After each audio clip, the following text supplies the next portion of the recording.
now. I'm sitting here watching Mark Dice and trying to come up with something to say when I go on air, something that I actually wanted to say. And just looking at these people, it makes me never want to speak English again. You know, it makes me just like watching the news stories of the day, just being about Hunter Biden and looking at all these like sick, dumb people. It just makes me say, you know, I wish that I spoke Arabic. And I would just like not even, and this was not even in my purview. I wish this just didn't even exist in my universe. You know what I'm saying? Because none of this is relevant. It's all completely stupid. They're going after the right person for the wrong reason. With the Hunter Biden, you know, incident. And furthermore, the law surrounding, you know, self-defense. It'd be like Seth Rogen doesn't have a right to self-defense. Why? Oh, I don't know, because we don't like him? Like, it makes no sense. It's not a nation of laws. It's a nation of contradictions and racketeering and conspiracies and, you know, partial judgments, not impartial judgments. If you ever want to update a law, good fucking luck. Everybody's going to disagree, and you're not going to have enforceability except for over, like, you know, half a foot of land.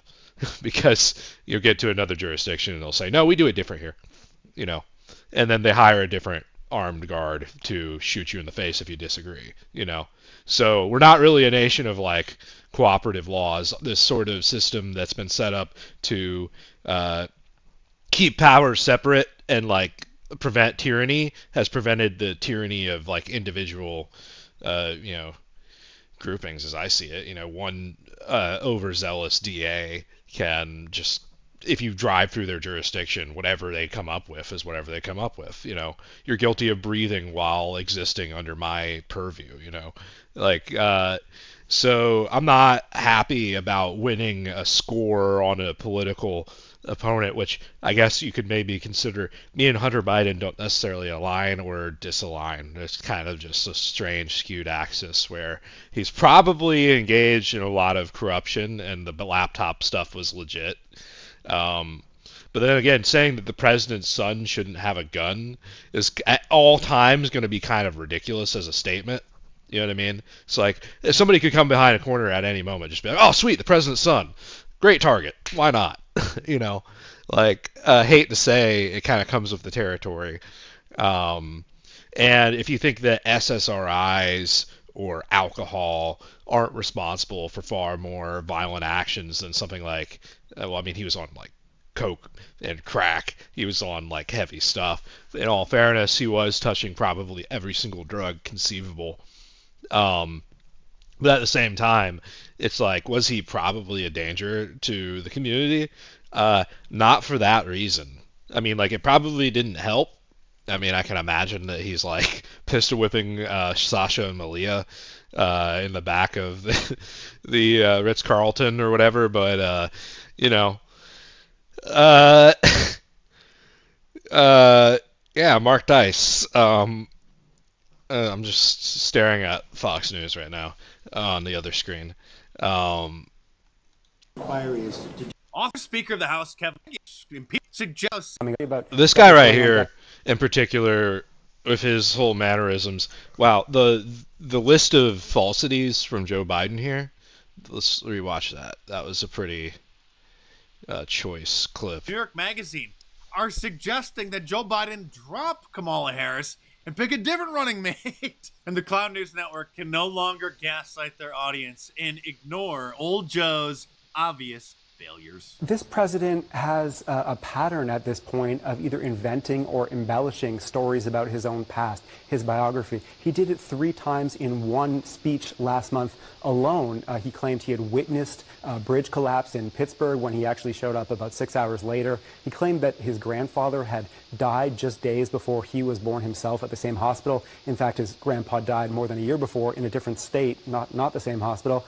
And he also repeated a favorite false story that I and others have debunked over and over again about a supposed conversation with an Amtrak train conductor he was friends with, who was actually deceased at the time the conversation would have had to take place. And that's not all. And this is the best part, I think. I think this is the best There one. are some more serious ones, in my view. Previously in his presidency, he claimed at one point he'd been arrested during a civil rights protest when, Not that. in other versions of the story, he just said an officer had taken him home from a protest. He said he had visited the Pittsburgh synagogue where worshippers were killed in a 2018 mass shooting. In fact, he had actually spoken to the rabbi, Used to drive but never went. And he's made a whole bunch of others, too. He said at one point, Republicans like to bring this up, he said that he used to drive a tractor trailer, he used to drive an 18-wheeler. Never happened. The White House later clarified he used to drive a school bus at one point as a job briefly. School bus, of course, not an 18-wheeler. So whatever his intentions, So that moment right there, whether it's, like, is just the first time I watched that before I started this, I was absolutely dead. Joe Biden is, if you really look at him, then he's just some guy that was like chilling out at the pool. You know, he used to drive a school bus. And he ran for politics as like a way to like make money, and then he just kind of like ended up getting to the end game somehow by just going around and like making stuff up and saying whatever needed to be said. And that like voter apathy and just like the illusion of legitimacy of this so-called democratic republic is kind of what gives credence to people that have careers like these. IMO.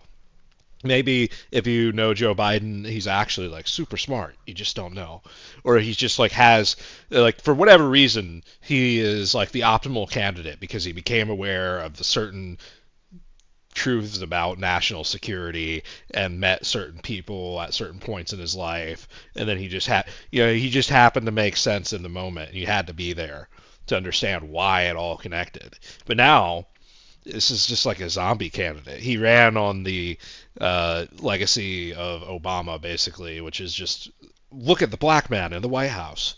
Yeah, I was also there. That was his entire shtick versus Trump. So it was a vote against Trump if you believe that the voting system was legitimate at all in that election, which I'm not going to lie, I have my doubts. I mean, people were memeing really hard on McCain, Obama, and then also with the Electoral College and various other mechanisms. Is it really like truly? I mean, I'm not really a fan of the populist vote either, because what they do is they just cram cities like NYC, which is on the screen right now, and they have all sorts of populist politics, and they just bring in the entire world through Ellis Island, and then all of a sudden everybody agrees that they don't like the majority of the country by land territory.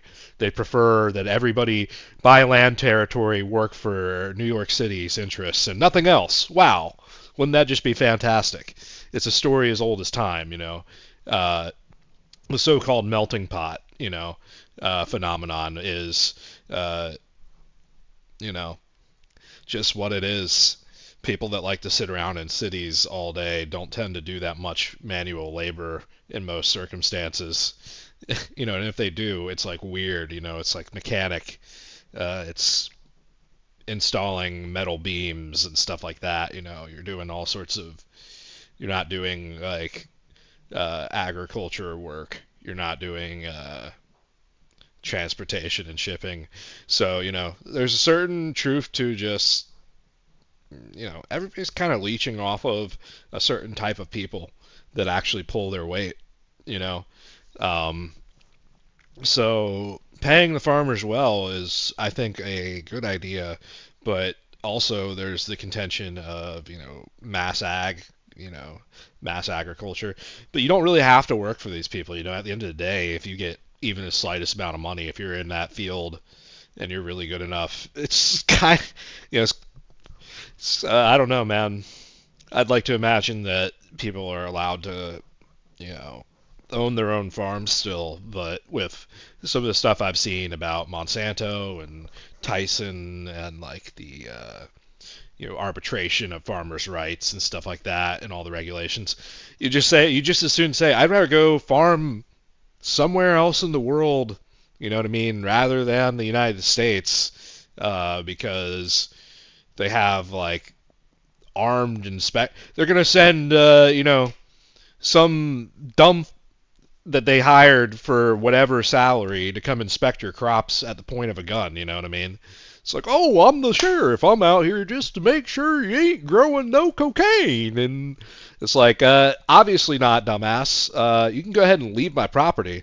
You know, that's the expectation of America, is that even when you haven't done anything wrong, like, you're going to get attacked and you're going to have all sorts of legal jargon which has been invented by these people that sit in these cities that you know, override your essential freedoms to just kind of live normally. It's like, oh, you're guilty of, you know,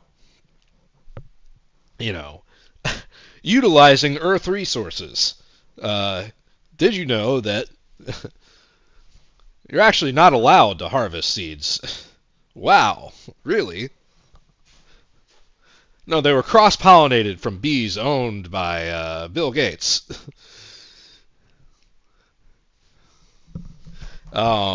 Anyways, moving on. Foggy memory about stuff that's going on decades ago, or deliberate embellishment. This is an unfortunate pattern that keeps coming up again and again with Joe Biden. We know it's called drive a frickin' bus. Is this guy screaming at this guy live? That's hilarious. No, that's not live. Is that live? You'd have to be watching Fox News.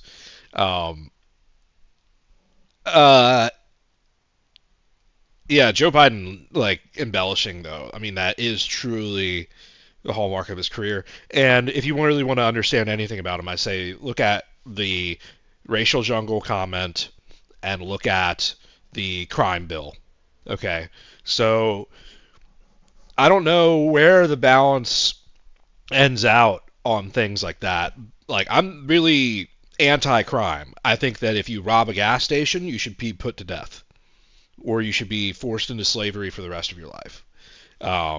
You know, like, if you bring a gun into a gas station and point it at a clerk, I mean, this was still happening. It hasn't been happening as much recently in the United States. I'd like to think people, you know, realize it doesn't fucking work. You're not even going to be able to spend your money. Like, back in, like, the old days, you might be able to, like, pull that shtick, but it's been a long time, you know. So, you know, you're not even going to you might get like a couple days reprieve or something. Like, now it's like, oh, the second that you try that, they're going to have somebody at your door, like, you know, there's no escape. Yet occasionally you still see it, and they'll end up doing things like giving them like 1, 2, 3, 5 years in jail, and then they release them back into society, and all that does is fuck somebody up. You know, that's just going to make them more dangerous. That's going to put them around people who have more of a propensity. The idea of a correctional institute sounded good, right? It's like, okay, we'll have a correctional institute for rehabilitation of the population, which is, you know, ne'er-do-wells, right? And but it's not like that. It's about abusing and, you know, it's a carceral system. It's not a rehabilitation system. It's not there's no attempt at creating a society as I see it in the United States, because the territory is too big, the interests are too disparate, there's no cohesive population. So it's like if you were in some place like, you know, a really well-connected natural human culture, right, which would be racially homogenous largely, okay, because America has this grand experiment in racial non-homogeneity, right? Generally, people stick up for an individual if they're attacked by the power structure, right? If they have any support in the community at all. But like in the way that things are here, there's no such thing as like a community. There's no such thing as like let's band together for like, you know, I don't know how to say it. There's examples in every culture, you know, about a local folk hero gets arrested by a government.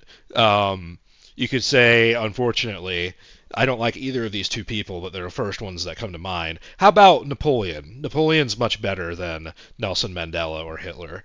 But Napoleon, he spent time in exile, and for a certain degree, the population, it increased its popularity in his cult.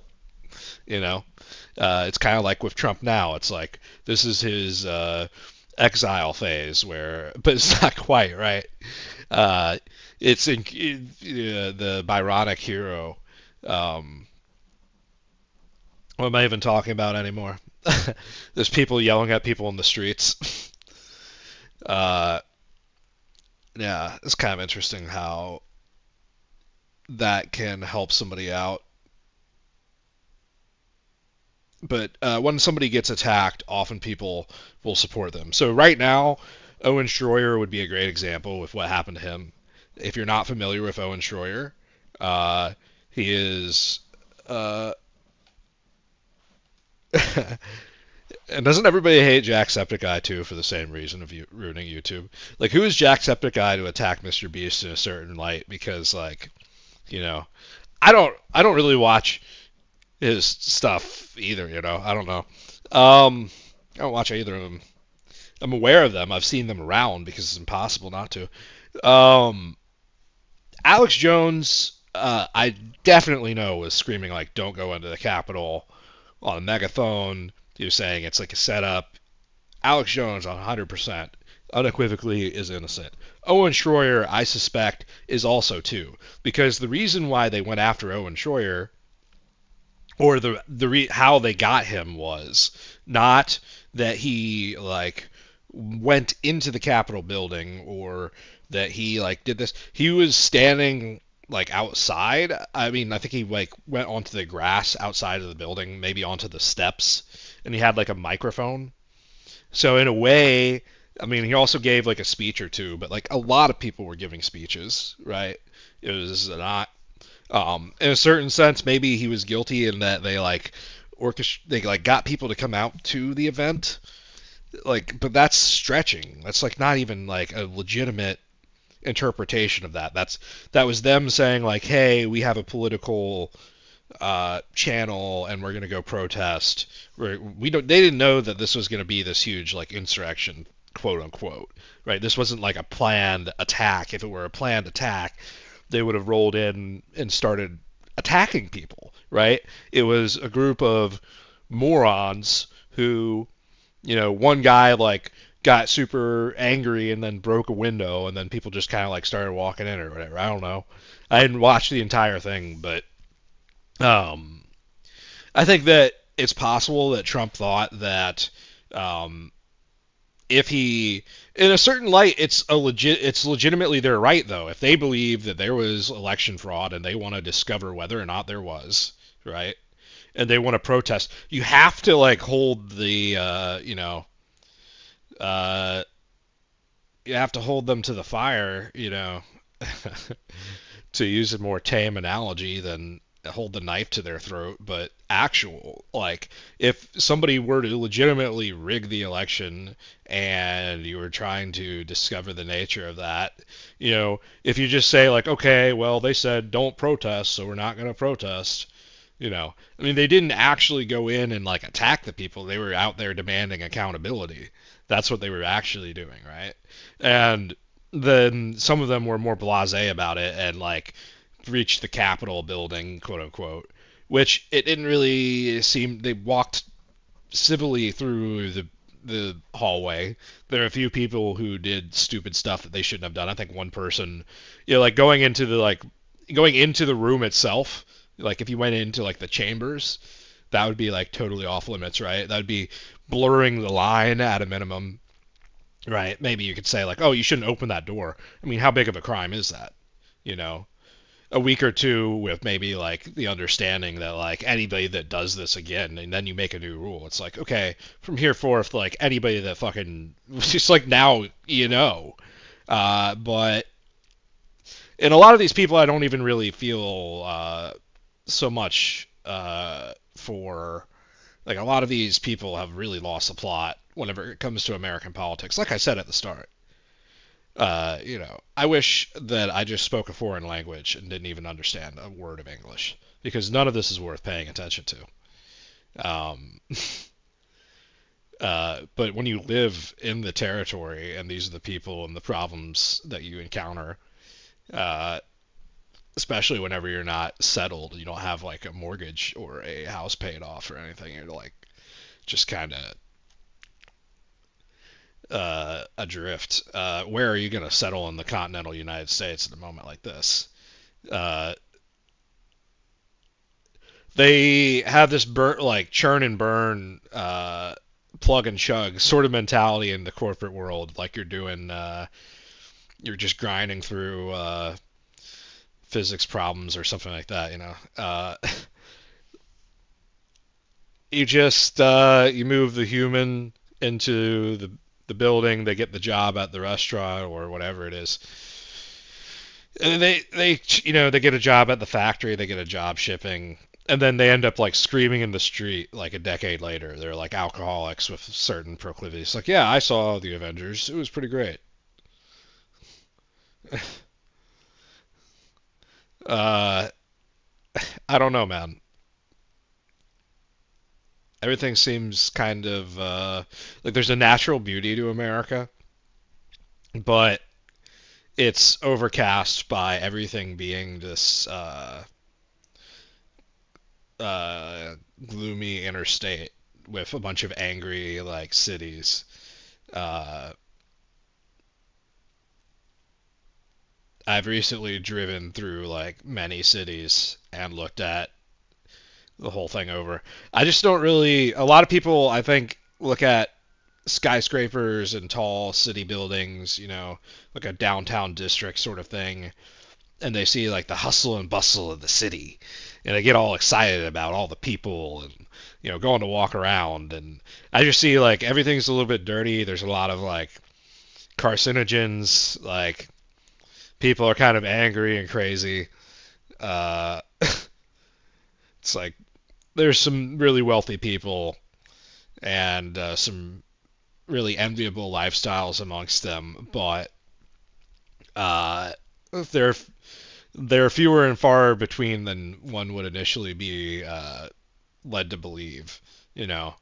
And there's a whole lot of people that are just kind of living in that studio apartment and working at the thing, barely paying their rent, just making their stuff come together, making ends meet.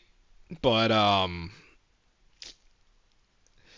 yeah, Owen Schroyer, Alex Jones, were they really so guilty of anything ever? Alex Jones questioned the narrative of, I mean, like Adam Lanza was a creepy looking dude. Like, if you told me that, like, was it Adam Lanza? Dude, look at that. Look at that. It's just like fucking creepy. If somebody told you that kid, like, you just go like, all right, well, maybe not. Alex Jones was like definitely blurring some kind of lines.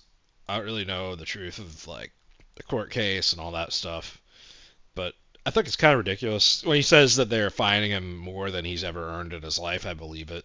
I don't think that the justice system should be able to do that kind of stuff.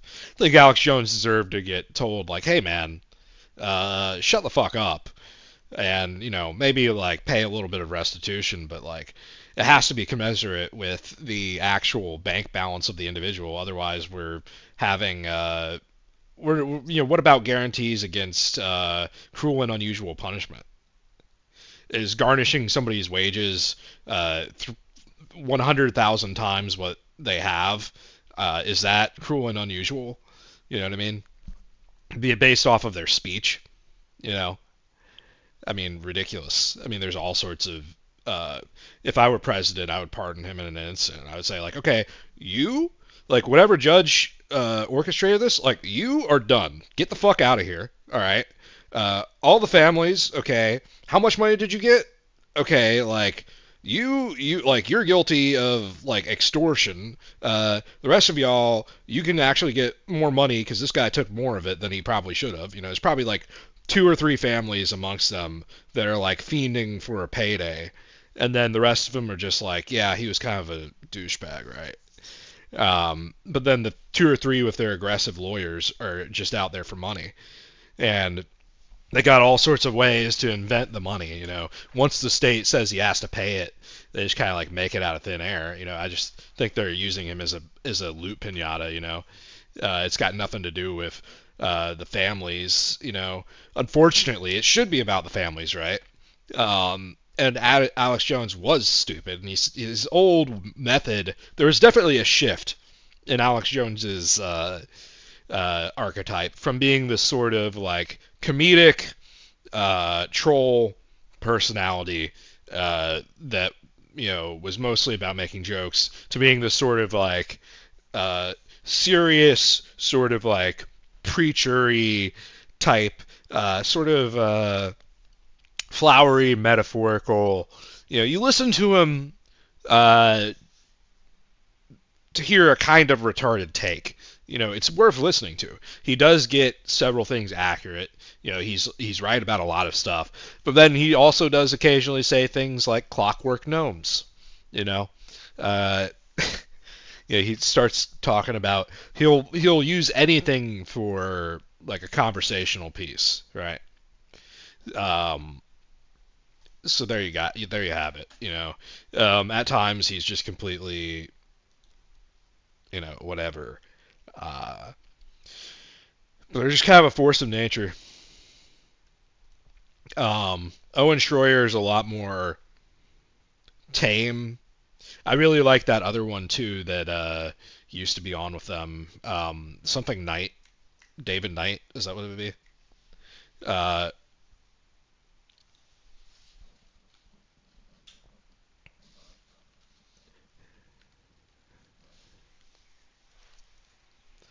Yeah. I think he's separated specifically from them because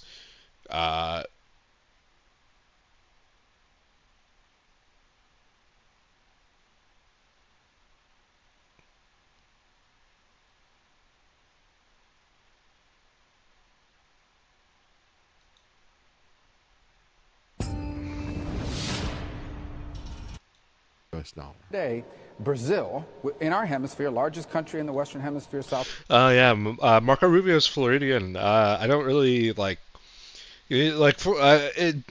wouldn't really occur to me. I've been spending more time in Florida. I'm just gonna say that than I have previously. But yeah, I don't know. It never really occurred to me. Of us cut a trade deal with China. They're going to, from now on, do trade in their own currencies, get right around the dollar. They're creating a secondary economy in the world, totally independent of the United States. We won't have to talk about sanctions in 5 years because there'll be so many countries transacting in currencies other than the dollar that we won't have the ability to sanction them. What a dyed-in-the-wool neocon he is. He looks at this collapse of the U.S. dollar, and all he can see is a loss of a weapon. And as I said at the beginning of the show, does he not realize that the reason it's collapsing right now is because they used it as a weapon against so many people for so long? Nouriel Roubini, the guy who predicted the 2008 crash, is saying most banks in the U.S. are technically near insolvency. Hundreds of them are already fully insolvent. Why does he say this? He says in January 2022, and we talked about this in terms of failing mechanisms. I had the Economist on, and we talked about the debt trap, the bond trap, I should say, of the Federal Reserve. They really did a rope-a-dope trap of all these different banks because of the way that they kept interest rates so incredibly low for a long period of time. Let everybody buy into that. It just became they're forever, never going to change, right? And then all of a sudden they start jumping it by 75 basis points, 0.75% interest every, a month or so. Never have we seen that kind of rapid raise and rising in the interest rates as we did with that. And it really did set up a rope-a-dope trap for the banks. And that's the basis of where this insolvency is coming. So, Roubini says it. Paul Craig Roberts, who was the Assistant Secretary of the Treasury under Reagan, is saying this as well. Everybody knows this is what's happening. Basically, he says in January 2022, when yields on the U.S. 10-year Treasury bonds were still about 1%, I warned that inflation would be bad for both the U.S. bills and for the German bonds that were at negative 0.5%, negative interest rates, and also for stocks and bonds. He said higher inflation would lead to higher bond yields, which in turn would hurt stocks at the discount factor for dividends. But at the same time, higher yields on safe bonds, quote unquote safe bonds, would imply a fall in their price too, owing to the inverse relationship between yields and bond prices. He says the basic principle, which is known as duration risk, says that as rising inflation in 2022 led to higher bond yields, 10-year treasuries lost more value. And anyone with long duration fixed income assets denominated in U.S. dollars was left holding the bag. He said, making matters worse, higher interest rates have reduced the market value of banks' other assets as well. If you make a 10-year bank loan when the long-term interest rates are 1%, and then those rates rise to 3.5%, the true value. Yeah, one of the best memes is, oh, the planet is like $10 trillion in debt. Who's it in debt to?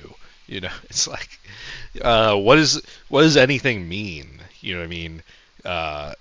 Ultimately, it's a whole, okay, so Wittgenstein is a philosopher, if you're not familiar with him. And his whole ordeal was discussing confusion of language in discussions of philosophy. And when it comes to the banking sector, it is chock full of confusions of language. So I think with these kind of people, you have to take a kind of Wittgensteinian base brass tacks approach. It's like,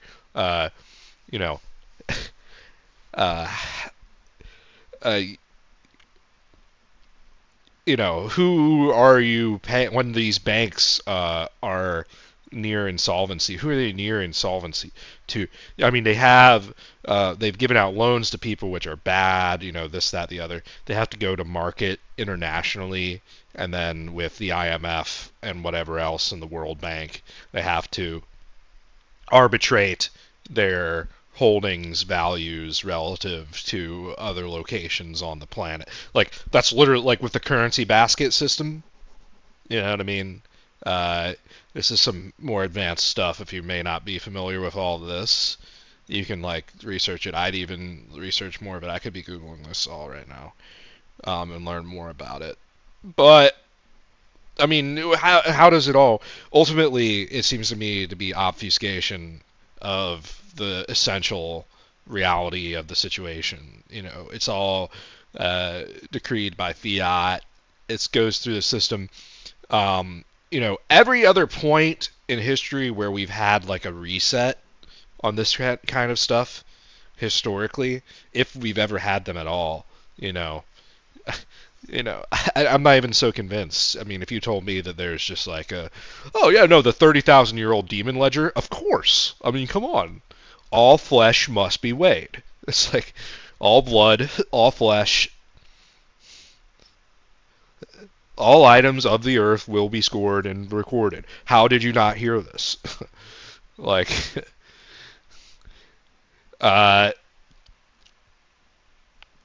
Yeah. I mean, really, what door do you have to break down? Think of it like a game for a second, Think you go into the catacombs of the Vatican and you're in the archives. You're in the back corridor. There's oh yeah, it just keeps on getting older. You go very back, you go to the very far back, and then a minotaur just comes out and gores you. It's no, that's too far. You're just spelunking through the pyramids.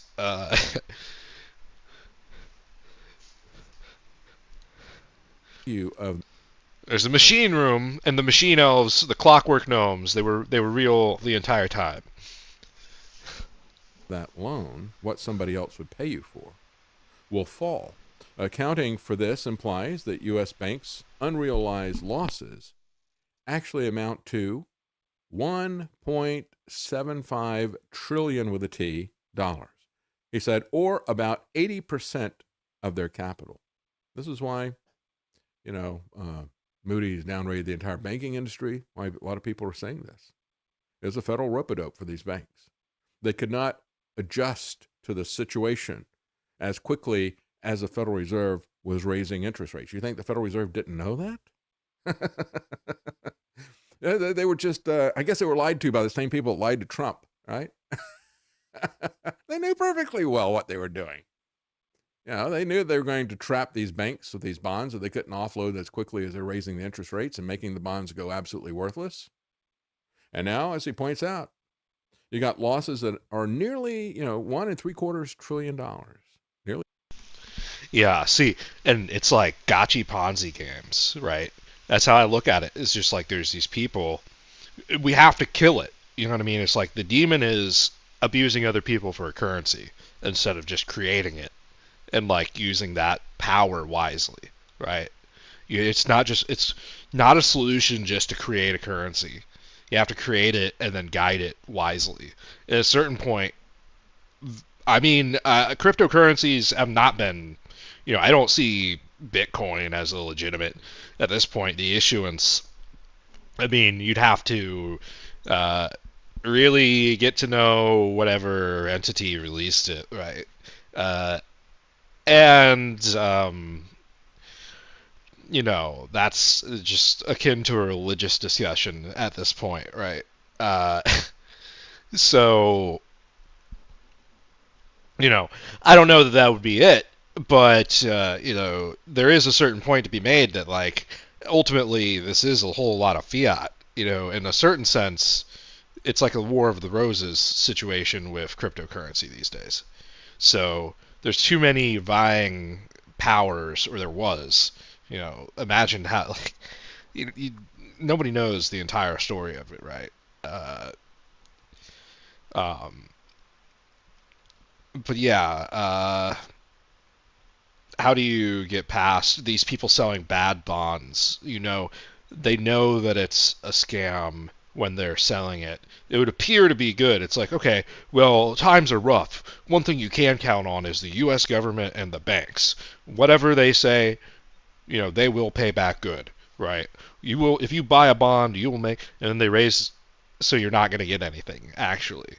I've already seen that in my own life, I had like we got one when I was like whatever, and it's like it didn't ever pay. It was like plus a penny. It was like, here's like, you get like your money back plus a penny, kid. Thanks for playing the game. Like, it's like, what? I'm not gonna wait for this to accrue anymore. Like, I'm not gonna take anything in this. It's like, oh, I could wait like another 20 years and then I'll get like another like $3. Like, wow. I'm good. Thanks. I'll take my $20 now. I think I'm gonna win out on. I think I won out on that meal. Like, so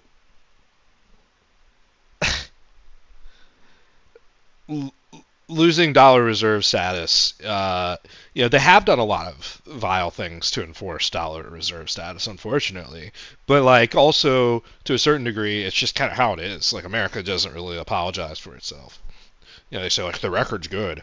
I don't really know what to think of this record. It seems like a lot of people are miserable that they've just been like forced to fling down the interstate, constructing random towns that they don't even like get to live in hardly. Like, you know what I mean? It's like you wheel in the workers, they construct the Walmart, they construct the new like housing, and then they like go off to the next place and then make their own. And then like they get settled down in some random settlement way across the country, right?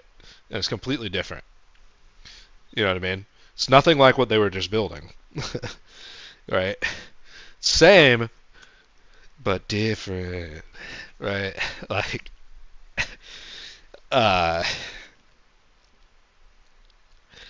yeah, I don't know. They've done a lot of stuff in the way, and I believe I was mentioning Ellis Island earlier. This melting pot, keep on cyclically bringing in new workers to work cheaper. Amazon said that they were running out of problem where they were running out of workers. They were having a problem where they were running out of workers who have not previously been employed to work warehouses. But I think that was kind of a lie, I think that was made up. It's just like they've employed so many people they couldn't, including on whatever. I don't know what's that headline about. to a certain degree, you wish that factory work would be like not that big of a like neg, right? In a perfect world, you'd get like real freedom to like choose your route, but like, and you know, you show up when you kind of want to, like works with the flow of your life, like your route makes sense relative. It's like, oh yeah, I'm gonna drive past that place, like I could totally deliver like 1 or 2 packages right now, right? That kind of stuff, and you're just like trustworthy enough that you would like, you know what I mean? You could know your person en route. Like if everybody were like kind of in a loose, imagine how insects, you know, just sort of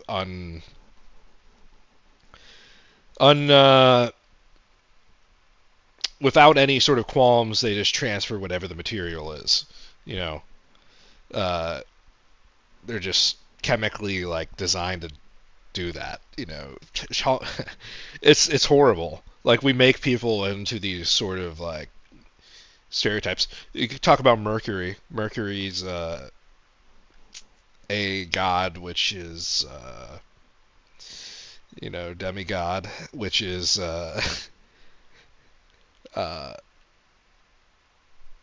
you know, to be revered, I guess. We used to have Mercury dimes. We don't have Mercury dimes no more.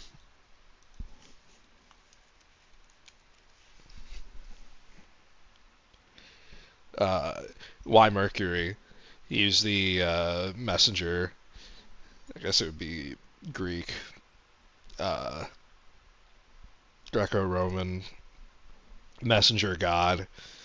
You winged feet, referenced in Super Mario with the like wing cap or whatever. He has wings behind the ear, feathered. People used to just run. You just take a letter and sprint, right? So you just run across the city. It was literally just a way of like transiting information. So the Pony Express too. There's something more legitimate about that sort of operation. You know what I mean?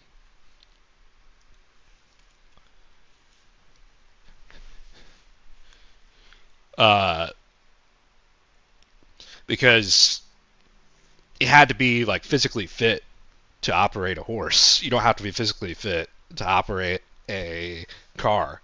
And I think that makes people happier. Actually, it's like how humans are supposed to live. It is ableist, right? It, you know, I don't really like go heavy on that kind of language, but like one thing I do understand is that it really would not be very it only works until you like injure yourself, right? Like it's kind of great to how do you say, romanticize the Wild West and like just peaceful wagoneering across the Oregon trails kind of thing, you know? Just like imagine you never got into any fights. You were just out there was like a lot of beef jerky. You're just like, wow, what a great scenery. Nobody got sick, nobody died. You had a great time. There were people like that, you know. So, but the second that you did get hurt, you'd be completely dead in the water. And even today, you could. It is ableist to a certain degree. Like, who's to say that operating a car like that should be required by anybody? You know, there are areas of the planet where nobody drives around like this. You know, I mean, it's crazy to get on an interstate and just go from state to state to state. Like, people do that, like, all their lives, like it's nothing, just going, like, 90 miles, you know, with actual 18-wheelers, not like Joe Biden's bus driving experience, right? But nah, you wish that it were more akin to this than to what it is now, where it's like, put on the uniform. You're going to be at the, you know, rate of $1 fake dollar every 50 days. I mean, because we're just so debased on the money perspective. Um, what do you even say about it? It doesn't mean anything necessarily for the balance sheet of the Federal Reserve. All it means is that the American public doesn't even get like real transactional value on the world stage. There are areas of the world where their currency is actually like, I mean, it's not even that. It's like, do Americans engage in the habit of keeping currency baskets either? Like everybody could be a little bit more better about economics, I think. Most people too, I think you'd find that if you paid people up, people have to be able to put money away in addition to like, people don't save because there's like really no reason to, and then they like leadership can come up with all sorts of reasons to like cast aspersions at people. The rich cast aspersions at the poor cast aspersions at the rich. There's not really any clear like equivalency among anybody on any level of the compass of wealth, right? That has any real equivalency to anybody, even if their bank account balances are the same. You know what I mean? It's like the nature of like wealth is ambiguous, and it also factors into things like personality and like earning potential. Just because there's so many different things, and like liquid. How do you have assets which you can liquidate, and like what would that even look like? You know what I mean? So comparative wealth is kind of a joke, but at the same time, it isn't a joke in a system where you have some people who are like, oh, I'm going to make rap songs about how I drive Lamborghinis while you work. And then I'm going to like go shoot people if I want to, because who cares, right?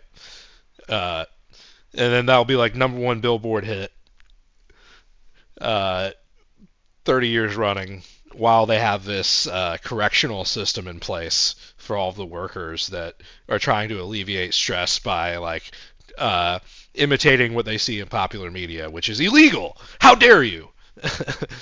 You have to be a rich Californian to do that.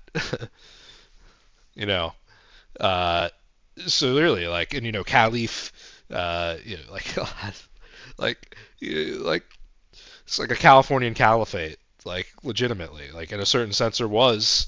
And it kind of broke down. They were like, we're bored of this. Why are all these homeless people there? I don't know. Let's move. That's why is the housing prices expensive, because all the people that had the party there that wrecked the city are trying to leave, and they don't need the money, but they'll take it. Like actually. They just go from place to place to place to place to place, and they touch down, they hire an army, and they're like, we're gonna build a bunch of penthouses, and we're gonna go, party in them, and then they do exactly that, and then they go, all right, we're bored now, we're going somewhere else, let's sell them. So they've been used now, they're gross. We don't need these anymore. So the banking institutions of America, it's like, why is their credit rating bad? It's because that's the kind of behavior they've been fucking signing off on. Like, the Bear Stearns collapse, of 2008 and everything else. Like, they just like to do cocaine and gamble on the stock trading floor. Ever since the stock certificates, I mean, it's been going for so long. It feels like it's just like a movie. It all happened at once. All of history happened at once. All the bikers running around with stock certificates. The Battle of Waterloo and the collapse of the English bank with the Rothschilds' great short. I mean, it's just like it may as well happen yesterday, right? Why are people vandalizing the Walmart Dynasty's yacht in harbor, while they can't afford to eat real food at their stores while they're working there, and they're like told to get like fucking like handouts from the government and then admonished for it to like make ends meet, it's ridiculous. Like the number of like you need somebody that has actual like legitimate authority in this nation, and we don't have a presidency, we don't have an executive, let alone a president, right? Which is competent, and we haven't since, I don't know, like horseback. Like, uh, so things are pretty dire. Like I said at the top of the recording here, uh, I just as soon not speak a word of English for the rest of my life, or have never known a word of English. It's really just that bad in my view. Uh, what do we really need? We need legitimacy to people's like capacity to live their lives and stuff, and a reworking of economics. It's like if World of Warcraft has a balance patch, they're like they used to do a pretty good job on like doing balances, like the way they handled gold from vanilla to TBC to Wrath. I think they did really good with the gold, like how it transitioned. I'd even say so much as like Kata, Mop, and then like WAD. But then they introduced the WoW token, and in a certain sense that resolved a lot of issues, but in another sense it like introduced a bunch of issues, right? Um, so I don't know. It's kind of funny, and the black market will pop up. Currency is a tricky thing to do. I just can't get over the Liberty Reserve and what that symbolizes. That's why Bitcoin will never be legitimate. Not this version of it at the very minimum. I mean, you can. Its legitimacy is its illegitimacy, right? That's kind of the nature of it. It is, you know, just kind of an enigma unto itself. Um, yeah, people should be able to get around without having to traverse such busy, difficult roads. I think what we really need is we need to make roller coasters our primary form of transit. If everything was just like a Walt Disney tram ride everywhere, right? We invested in the wrong thing. We could have taken every single car. There would be no such thing as cars. Uh, there'd still be horses, and then everything would just basically be like a giant ski lift across the country. It'd just be a huge network of ski lifts, and it'd be super like impossible to fail. You just make it so like even if it failed, like you could not get hurt, right? Uh, we invested in the wrong technologies. That's kind of my interpretation of things, and these roads or highways of tomorrow.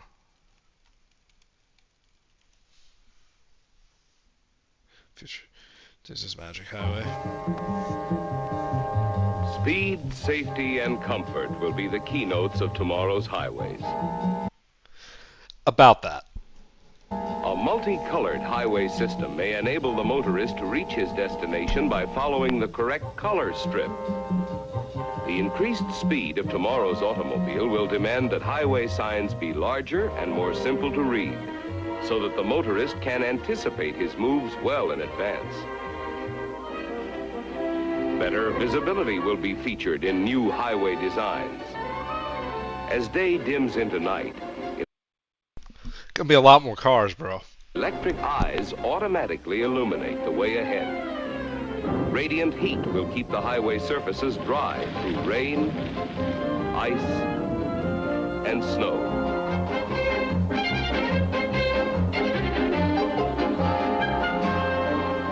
If visibility is poor, our windshield becomes a radar screen, showing the outline of objects ahead. Or fog may be eliminated by dispelling devices along the right-of-way.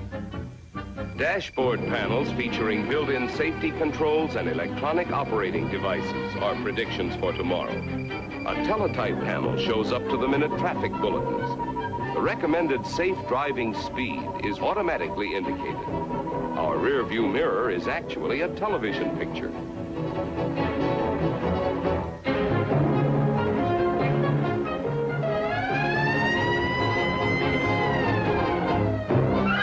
Airborne emergency units would combine police, fire.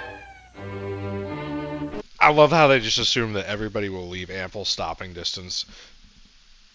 It's like I remember as a kid in elementary school, they would constantly attack us if we would try to like cut in line or do anything like that, right? Like the kids were always awful, like, and you'd see it in the lower classes as you like moved up, right? And they came out with like all sorts of like new ways to handle it. They'd have like these like chain things that they'd have them hold. We never used those by the time I was graduating elementary school, but you just like everybody hold your fucking thing. We're gonna stay in this formation. Nobody's getting ahead of anybody. We're gonna walk in a single file line. God damn it. People don't really get that on the roads. People want to be like right behind. They'll ride the bumper. If you're going 85 and a 70, they want you to be going 95.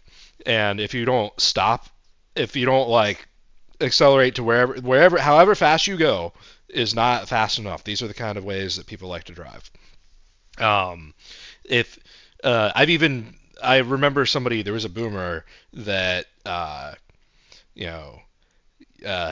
used to play cards, and he got pulled over once, and his argument was, I was following somebody else and they were going faster than me, so how am I going how are you going to give me a speeding ticket if I'm just following that person who's going faster than me?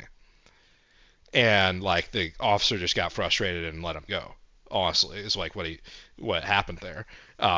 He went after somebody else or something like that. He like literally it was weird. But I don't even remember so much how long it's been. But it just goes to show like the mentality that you can just speed as much as you want as long as you tailgate, right? With that line of logic.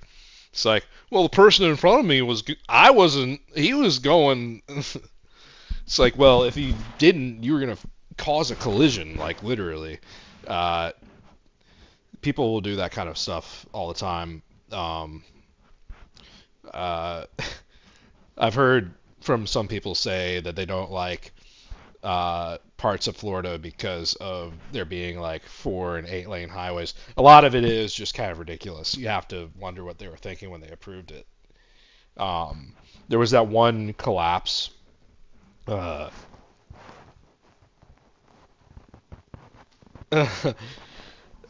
was the alleged cause, and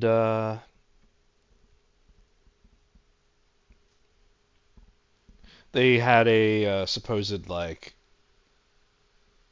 politically based kind of bridge committee, and it resulted in a death. They ignored the actual, like, it was like a panel of like 5 women engineers said like, male engineering inspector doesn't know what he's talking about. This looks beautiful.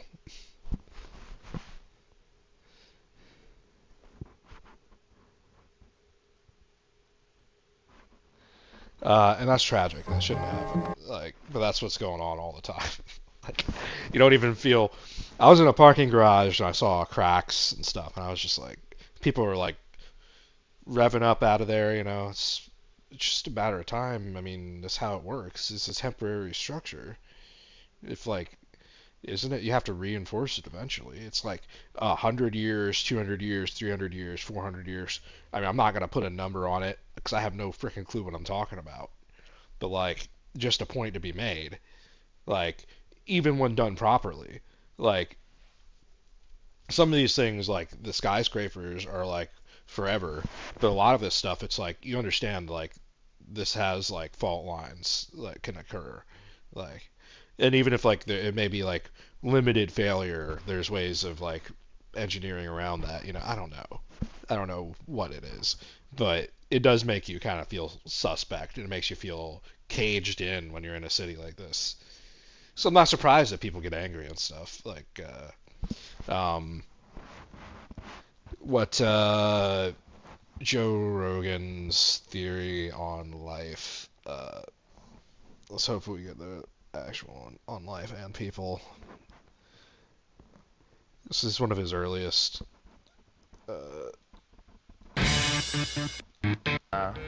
very complicated form of bacteria. I think if you looked at the Earth as a living organism, and who's to say that it's not some sort of a super organism? It's certainly a host for life, and we're considered a living organism, but really we're a host for life. There's more E. coli living inside our gut than there have ever been people ever. There's bacteria that's constantly around you, and your body's fighting off that bacteria until your body grows old and dies. And then it doesn't fight it anymore, and that bacteria just eats your body. That's what it does. I mean, that's what it's there for. Okay, well, if you looked at the Earth as this living organism, and like you were flying into LA, and you're passing over these beautiful mountains, and you see the ocean ahead, it all looks natural and beautiful, but then you see LA. Well, what the fuck is that? That's a growth. That's cancer. It's big, and it's brown, and it stinks, and smoke's coming out of it, and it gets bigger every year. And it doesn't matter what you do, it's gonna keep going. You could knock it down with a fucking hurricane, it rebuilds. Light it on fire, it rebuilds. And I think if you were an intelligent life form from another planet and you were looking at the Earth, you wouldn't see individual people. You wouldn't see housekeepers and limo drivers and stand-up comedians. You wouldn't see that. You would see mold on a sandwich. I think if you look at us objectively and the way we're headed and the way we've always been, it doesn't matter how much access to information we have, it doesn't matter how much technological innovation we have, we're always going to destroy the Earth. Because I think somehow or another, that's what we're supposed to do. I think that's our purpose here on Earth. I think we are here to fuck shit up. Yeah, yeah, basically I agree. Like, what Joe Rogan's basically saying is Ted Kaczynski was right. Uncle Ted, Lying Ted. Man, was it like it was like the Trump impersonator guy.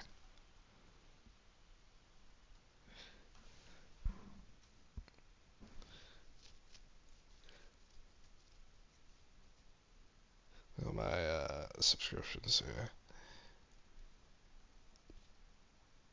Comedian John D. This guy is hilarious.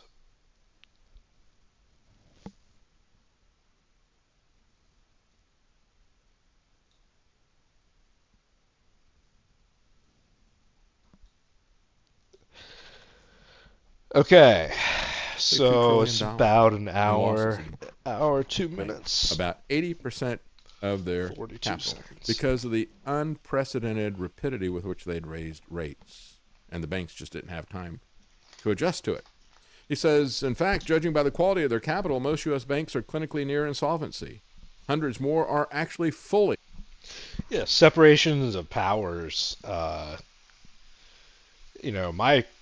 argument against, like, I don't know, in a certain way, totalitarianism seems to yield better results in times of strife, but only when wielded appropriately. And I don't think we see it. We have this sort of like archetype of a wise, like leader or ruler or what despot, the enlightened despot. It's like what sacrifices must be made in the like remedying of horrific circumstances, right? Like, but yet we don't seem to really produce anything in the avenue of accomplishing those. Like, we have like a lot of pockets of individual power which conflict. And it seems like mostly people just want to cast aspersions at one another in an attempt to kind of like shovel money into their kind of bucket, whatever, or, get them into a scam. That's really what I mean by casting aspersion. Just running simple money scams. It's all a little bit ridiculous. You're just arguing over fictional currency. Just inventing your own and walking out of it seems like the better. I'd back mine with whatever I sell. So get land, produce food, create currency, back your currency with your food. It's like, yeah, it's my own. Why use it? Because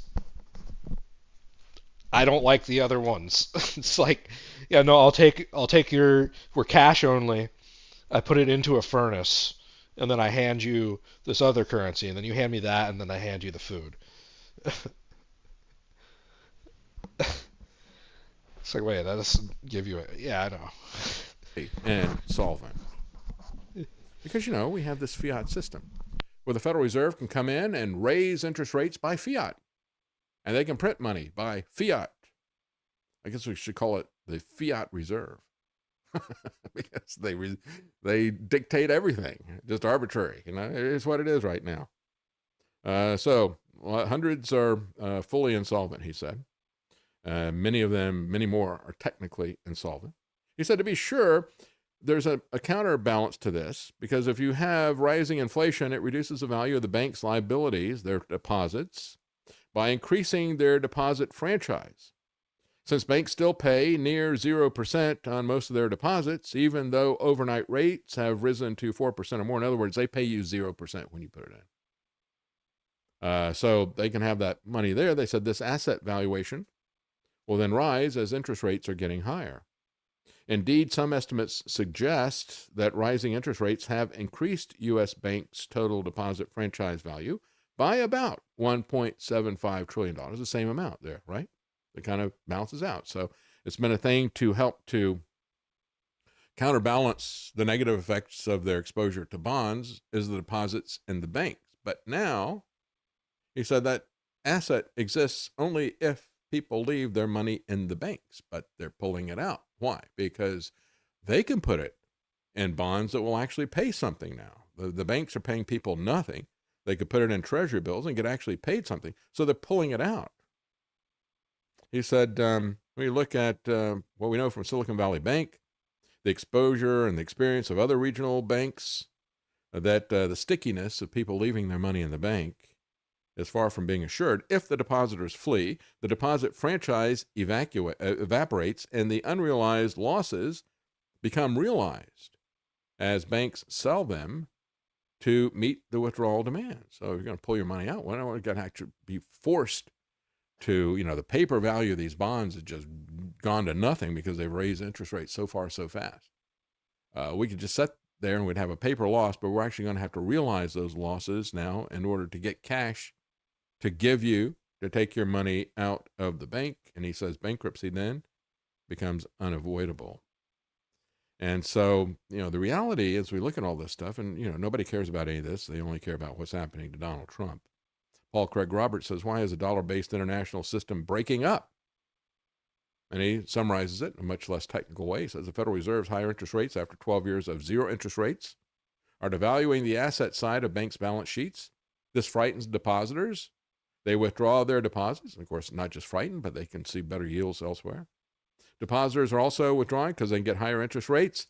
According to some reports, $1 trillion has already been withdrawn from U.S. banks. Bloomberg is reporting rumors that Schwab's $7 trillion empire based on low rates is cracking from bond losses. In the face of this vulnerability of the financial system, the Federal Reserve raised interest rates. Biden is soon to give remarks on the auto worker strike, and I'll go ahead and preempt him. I think the dumbest thing about auto work is how people are kind of chained to their local shops. The biggest thing about being an auto work is getting a good lift. If you get a good lift for your car, or whatever, you need something that's safe. That'd be my biggest thing, and also easily accessed without any potential for danger. It's a very hazardous profession, and these people are forced to work at basically the people that own the buildings, right? The people that own the buildings are probably really fucking stupid. I've never, worked in that industry at all, but I have gone to these places and I've looked at all of them up and down the coast and around the country and stuff, and Yeah, I could see some reasons to be mildly upset about that. But mostly, the biggest thing I would be upset about is they can't let you just like fix somebody's car either. And availability of parts is a bitch. It's just stupid. Like the rates that they charge and the rates that they get paid. Uh, it's pretty dumb. But there's nothing they can really do ultimately. I'm not even listening to Biden. Like, who would you rather listen to? Dueling live releases on the auto worker strike. Uh, let's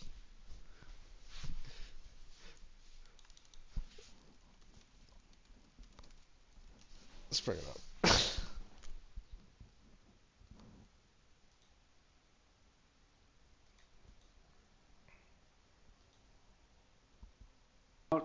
Bottom up, not the top down. That's especially true as we transition to a clean energy future, which we're in the process of doing. I believe that transition should be fair and a win-win, for auto workers and auto companies.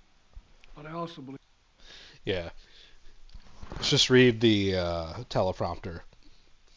I agree, it should be a win-win for everybody. It should be that, like, I don't know. People's living conditions, I don't know, a lot of people don't want to improve their living conditions. It's a difficult circumstance that we're in. A lot of people, I think, are stuck on alcoholism and nicotine. So especially whenever I think about that sort of industry, I think about that being a like huge like personal trap that people can fall into. It's like you don't take care of your body, you use substances to cope, and then you're working in something which can be carcinogenic, maybe. You're exposed to a lot of chemicals. It's dirty work. Like I see people that don't use gloves and stuff, and I'm just like, how do you? Like I could imagine if I had to, do some work on that on a car or whatever, but like you'd want to use certain things to keep from getting I don't know. And also, is it economically realistic to educate mechanics? That's another thing. If you have to train your replacement, can you trust? How many people can you really trust to do car work? What's the system for getting accredited? There's probably a ton of people that are like, oh yeah, no, like I know everything about cars. I have a really nice car. I'd work on people's cars for money, but like I don't want to do any of that paperwork. Like I'd teach people how to do cars and stuff, but it's not like they're gonna pay me enough. That kind of mentality. It's like it's not worth my time, and also that'd be boring. Like, so that'd be another thing. I saw somebody at a car place. They had a guy with a clipboard and like like a collared shirt, which is big and fancy, and he had on like long pants and he had on like khakis maybe, I don't know, but he was basically in there to try to convince the lower workers to sign up for some sort of like training program that would imply a promotion, but in no way, and I think the concept was that you came in on the weekend once, and it was like this huge thing, and it's fun. There'll be a lot of people there. It's just like I saw this guy get this like elevator pitch kind of thing, and gave me some thoughts about the whole industry. It's crazy out there. People with the state of machines and robotics and manufacturing, you don't have to risk nearly as much in the way of like getting injured and things. It used to be a lot worse, but I don't know what these people's actual economic situations are like. I do know that everything is freaking retarded. And then like where do you even begin? I think the easiest thing is just like learn a new language, leave the country. It's not worth it. I think going to live in Australia would be. Australia is kind of like Florida, right? Australia is just like it's like Australia, California, Florida. they're all like the same thing but different. There's like that one coast, and then like fourth, you have New Zealand. So you get two coastlines there. You gotta get your passports right, and they're gonna kill your dog if you try to bring them. It's illegal to bring a live animal into Australia. They will barbecue it and force you to eat it. I don't make the rules. Johnny Depp had to eat his dog, apparently. They like try to kill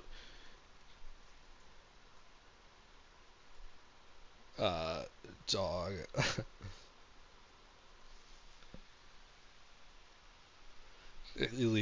illegally brought dogs to Australia. Look at these two criminal scumbags. That's why they wouldn't give him the job on Kingdom Hearts 3. He was there and he was like a dog. He was begging, you know. He's like, please, please, please use my likeness for Kingdom Hearts 3. Let me do the voice acting. And they were like, no. You illegally brought dogs into Australia. It was multiple. How dare they?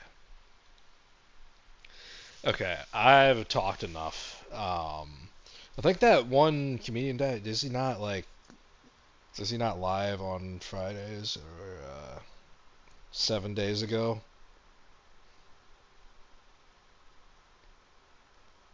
Paying your union dues will send you to hell.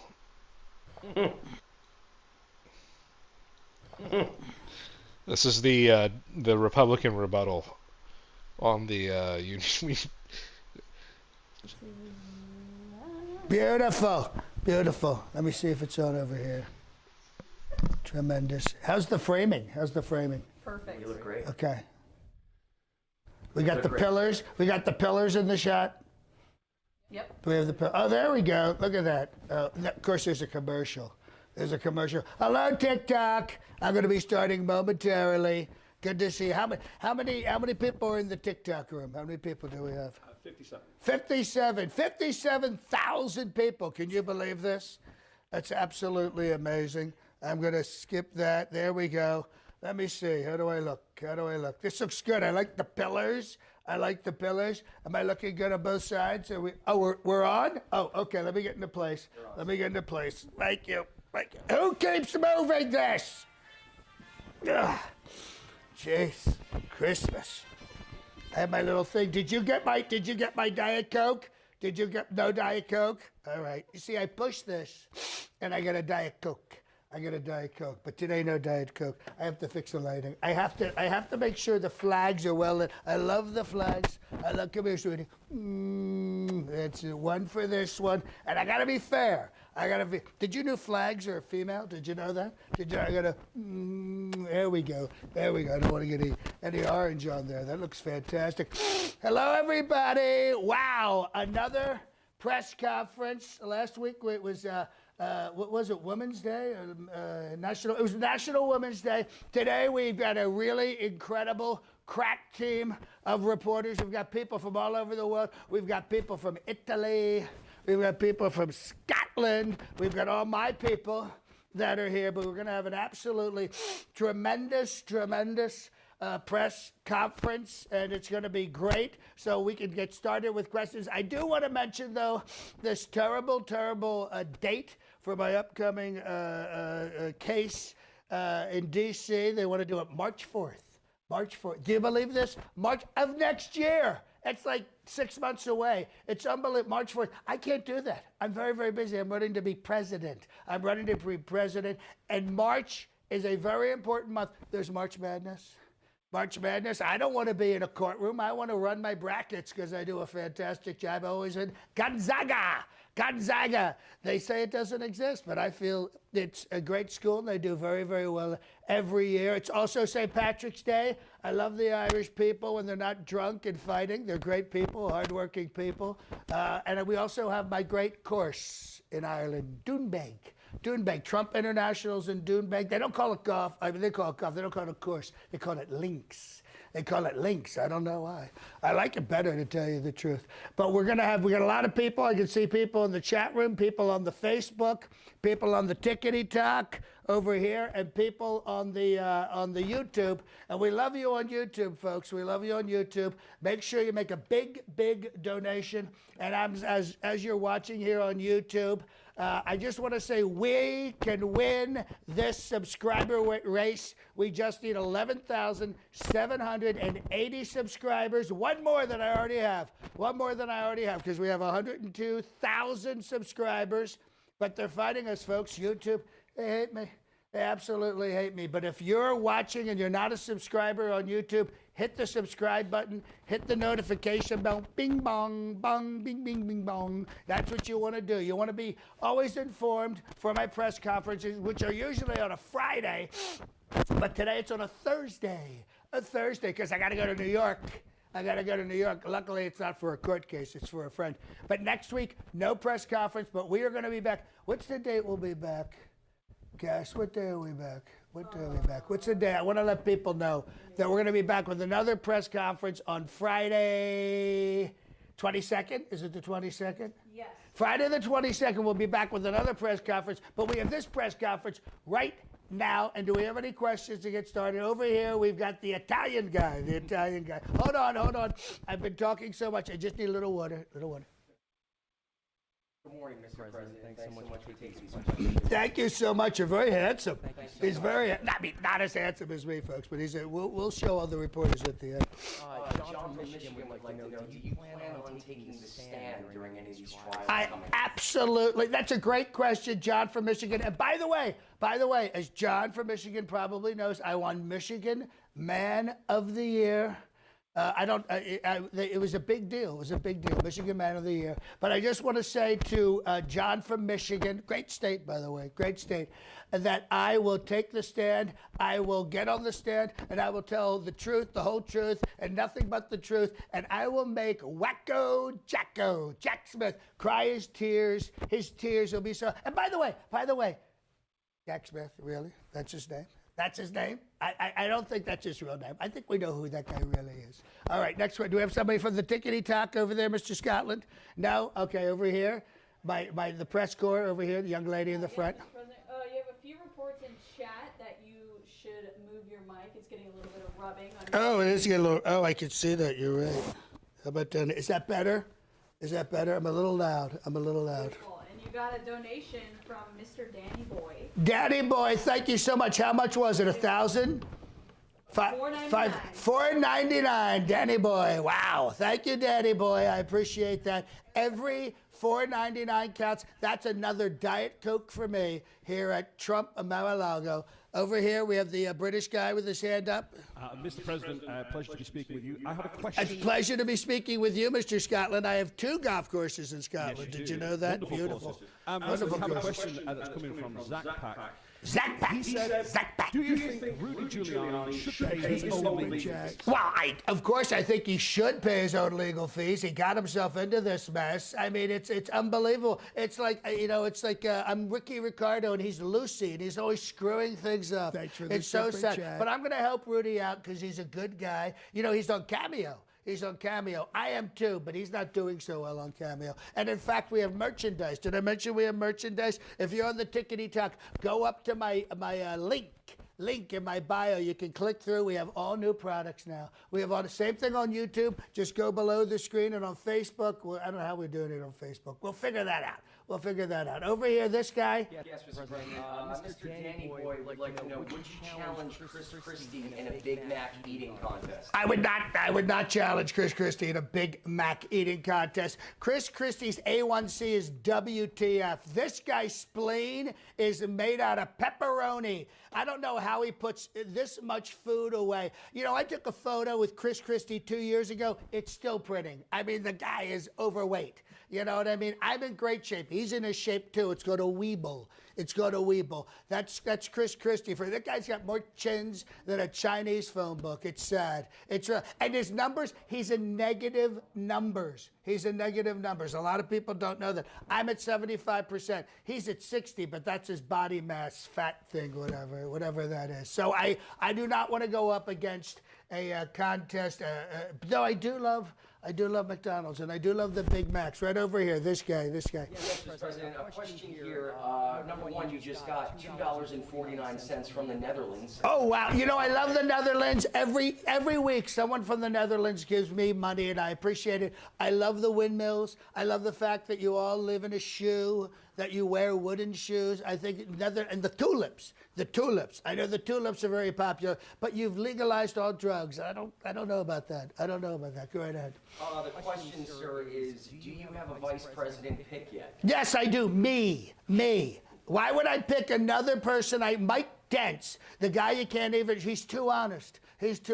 I will be the first president. We need a new Apprentice season is what we need. Apprentice Exonerated Edition. Whenever he wins in court and he banishes Hillary to the Shadow Realm. In history to be the president and the vice president. That's a great answer, Mr. President. Absolutely splendid.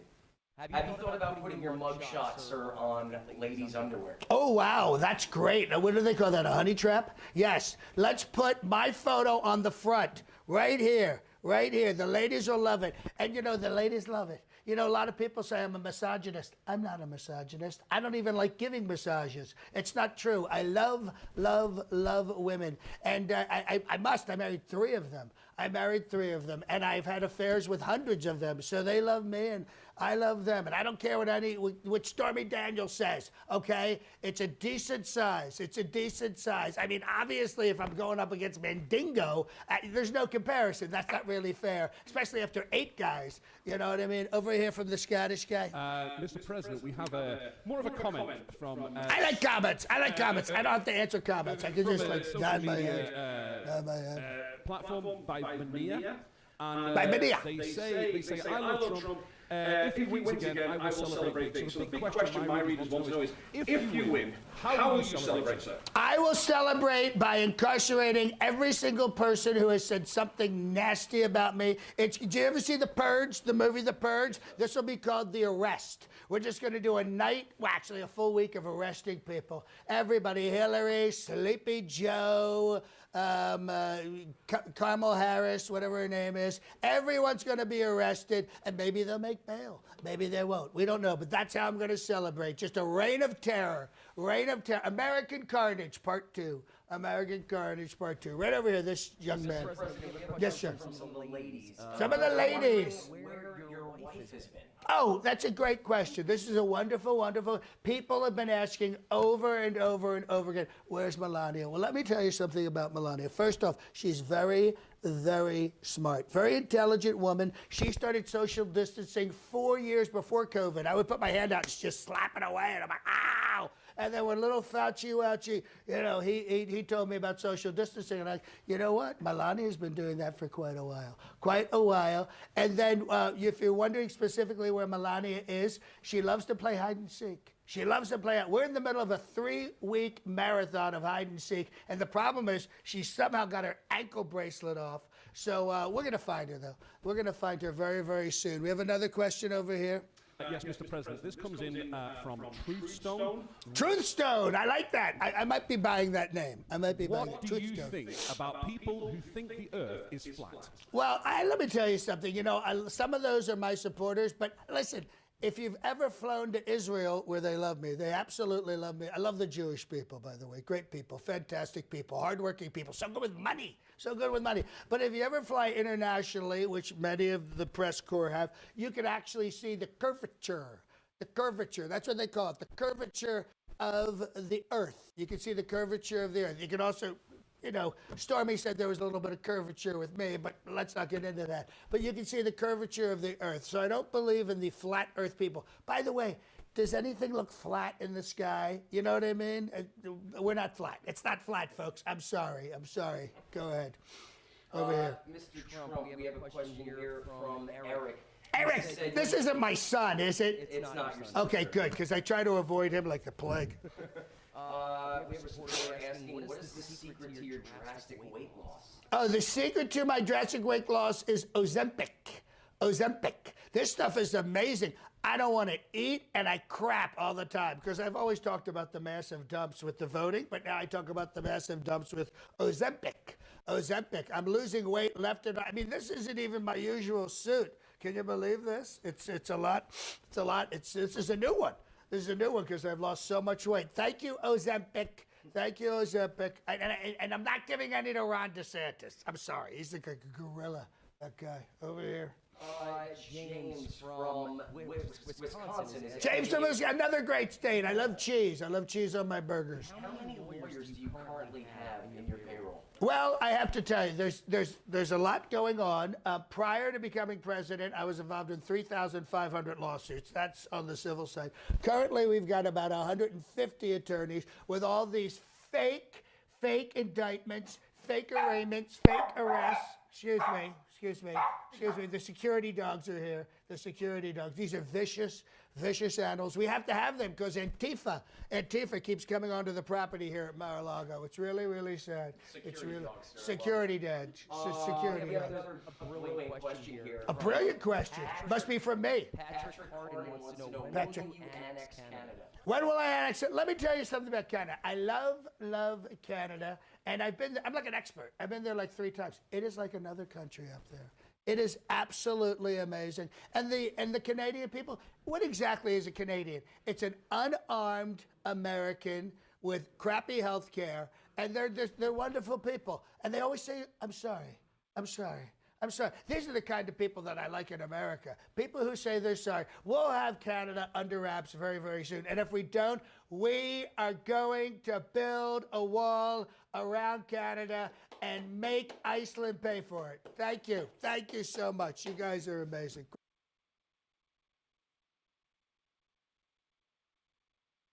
He's better than the real one. I would elect this man 100% over Joe Biden. Over Trump, over Biden, we choose just the comedian that imitates him. I think he would do a better job. Okay. I don't know. It's overhyped. Brian Shields. I want to get into Lee, the impact. If it's threatening anybody, it's threatening a bunch of Yankees. So who the hell cares? Yankees and Mounties can toward Canada, drown in a storm. I don't care. I also want to get into this. You see that yellow spot right there? That is the next system that could potentially head toward the Caribbean. That is down the road. But I want to really expand out the view in just a second, show you the big tropical model as we look long-term together to really see what's next in the hurricane season. We're going to do that in this video. Now let's start with what's going on right now. Of course, this is by midnight tonight.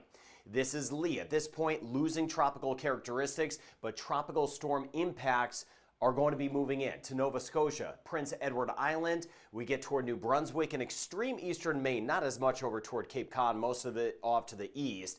A tropical system has a warm, well-defined core. This will start to lose that as it lifts up to the north, but widespread tropical storm impacts here, Bay of Fundy.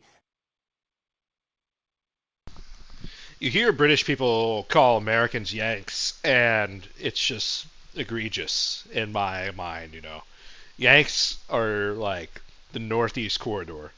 So it starts around yeah, I don't know. It's all that New York City stuff I was talking about earlier.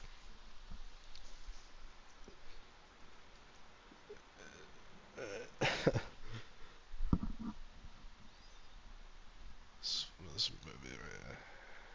Play the trailer.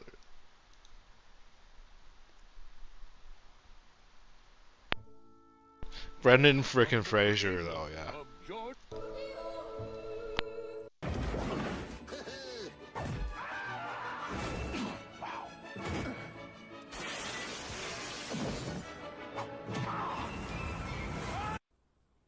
Doris Day.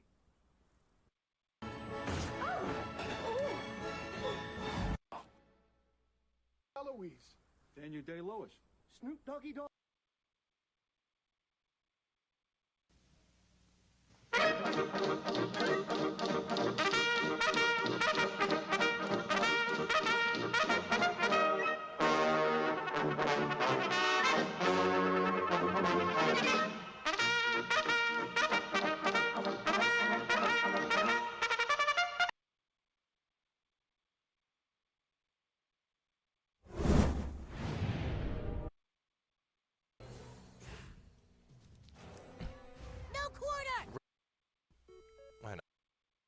with poutine.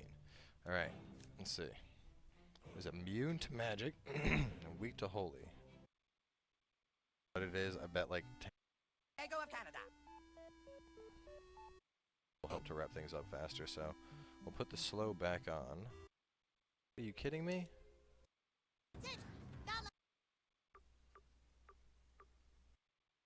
American money. The Koenigs.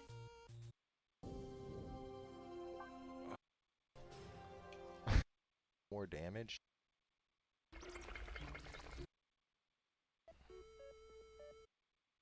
Hey, he can tell you where in Canada they speak this freakish tongue. Weapon inflicts some more attack damage. What a game. It was kind of alright, but I don't know. The combat was kind of like interesting. The second one had better gameplay.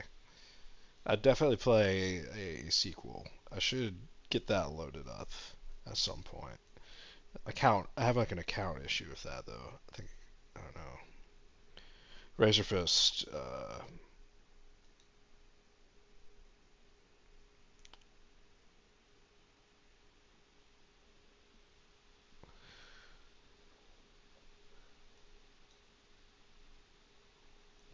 New Mexico. And don't you dare say Disney Wars. That's cheating. Who in high holy hell was sitting around in a Tijuana tanning bench, busily dodging Guadalajara organ thieves and cartel cannon fire, and actually said aloud to themselves, now where can I find more of this shit? Hey, here's an idea. An entire state dedicated to the principle of being a Kroger brand Arizona, suffused with cartel corruption, all enthralled to a clipped-haired, cranky cuntosaurus who wants to talk to the entire country's fucking manager.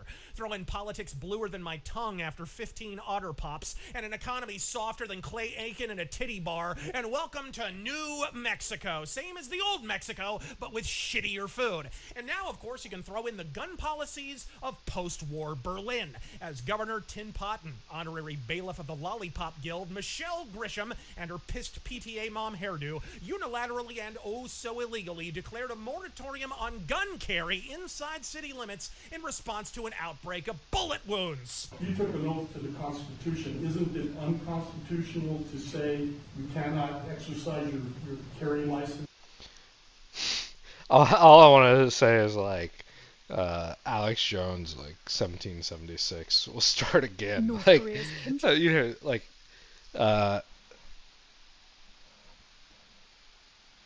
it's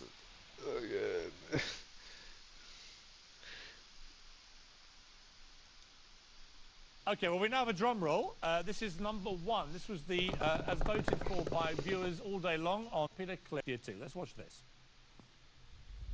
Hitler took the guns. Stalin took the guns. Mao took the guns. Fidel Castro took the guns. Hugo Chavez took the guns. And I'm here to tell you, 1776 will commence again if you try to take our firearms. Doesn't matter how many lemmings you get out there on the street begging for them to have their guns taken. We will not relinquish them. Do you understand? And that's why you're going to fail, and the establishment knows no matter how much propaganda, the Republic will rise again when you attempt to take our guns. It's kind of just what it is, though. It's like actual, like, you're getting to the point where it's like constitutional, like, convention. How about a constitutional convention, guys? It'll be like Comic-Con, you know? It's like you can have a Magic the Gathering tournament, you know? It's like, you sit around and you go like, well, maybe we could like not be egregiously awful and like legislate something. Like, no, there was this thing called government that people used to like actually do. It's like, don't they just pocket cash now? With one exception, and that is if there's an emergency, and I've declared an emergency for a temporary amount of time, I can invoke additional powers. I do see an argument for limitation on like number of guns in circulation insofar as like distribution, but also just like, because I mean you get to a point where it's like, what is it, a fucking like, or what are we playing, Borderlands? You know what I mean? It's like every you go like you go into the IKEA, you like open up the furniture and there's just like a loaded gun sitting there, you know. Like, no constitutional right, in my view, including my oath, is intended to be absolute. There are restrictions on free speech. There are restrictions on my freedoms. In this emergency, this 11-year-old and all these parents who have lost all these children, they deserve my attention. Do you really think that criminals are going to hear this message and not carry a gun in Albuquerque on the streets for 30 days? No.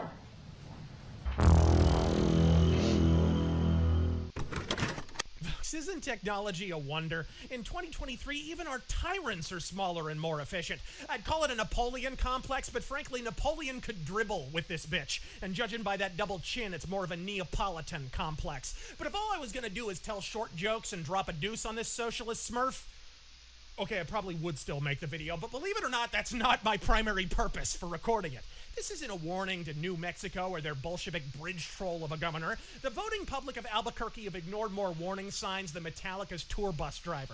This is a warning to those of us who, like the founders Albuquerque of this fucking country, actually acknowledge there. firearm ownership rights as utterly immutable. See, in the wake of this Wendigo's dictum, I noticed a fuck of a lot of folks I otherwise respect immensely falling for one of the oldest tricks in the book, a defense of firearm rights solely on a Second Amendment basis. Don't get me wrong, shall not be infringed is about as subtle as a snow shovel to the face, and clinging limp-dickedly to the only the militia reframe only makes it infinitely worse for the left. As founding father George Mason was once quoted, "Who is the militia, you ask? Why, the whole of the people, except for a..." Right. But no, like, here's where I would interject. Okay. What if the argument to be derived from that is, like, basically anti-populist? Except for the militia, what is militia except for the whole people? And what is the problem that we have? The whole people is not whole. We don't, like, have a concept of a whole people anymore. Why is that? I think it's industrial in nature, right? It's so many things. It's so many things. You know, so in a way, it's like, yes, but also yes, but also, you really do only want the people that you like to have guns. It's also very difficult to achieve that situation. There you go. But, like, in truth, even somebody like Razor would eventually say, like, you'd prefer not to have a bunch of enemies with guns and to have more friends with guns, you know? Like, you're push it to its, but we're not even, you're not even allowed to speak in terms of, like, stratego terms. It's like, if you hold a constitutional convention, they'd call it a, if you're too intelligent, they'll call it a riot. You know, it's like, they won't break up a riot when you're burning down buildings and breaking. You could, like, collapse an entire, like, parking garage or whatever, and it'd just be like, oh, it was a mostly peaceful protest. But if you, like, got together and were like, maybe we should, like, rework the Constitution, they're like, okay. They all were found. They all got egregiously sad and jumped off a building all of a sudden.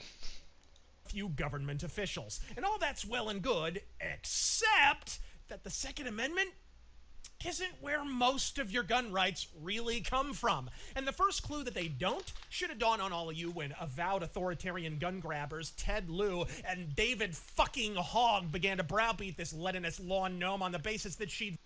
It's like, okay, so here's my thing, is like, somebody like Razor's it would be in favor of, like, maybe a citizenship test for immigration, right?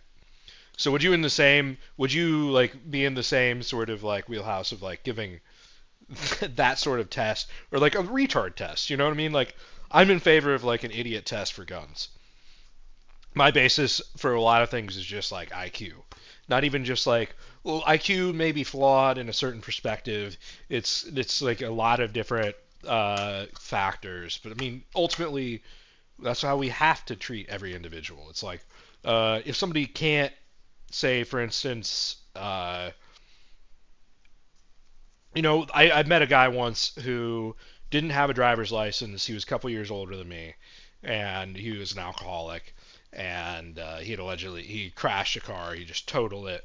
And it was just like, no way in fuck that he was ever going to get another car. He was just stuck.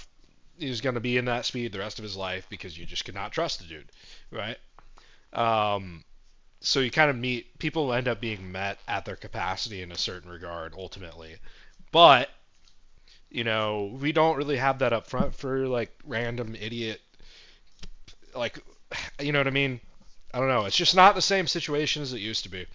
As much as I'm not for somebody that would want to ban gun ownership or confiscate guns, proliferation of guns and availability, especially to just like random people who come in from another territory or whatever, it's pretty horrible. I mean, obviously the argument that criminals don't abide by laws, yeah, but it just pushes the narrative. And I think that a lot of these people don't heed quite so much the amount of money that is in guns and like in just the general demise of the United States living conditions. It's like it's good for those that got it. I don't know. There's no real utopia on Earth. Australia had its own issue with firearms, and the COVID stuff seemed pretty draconian, but also not fairly applied. They were doing some pretty ridiculous stuff, but you always see the recorded one-offs. It's like,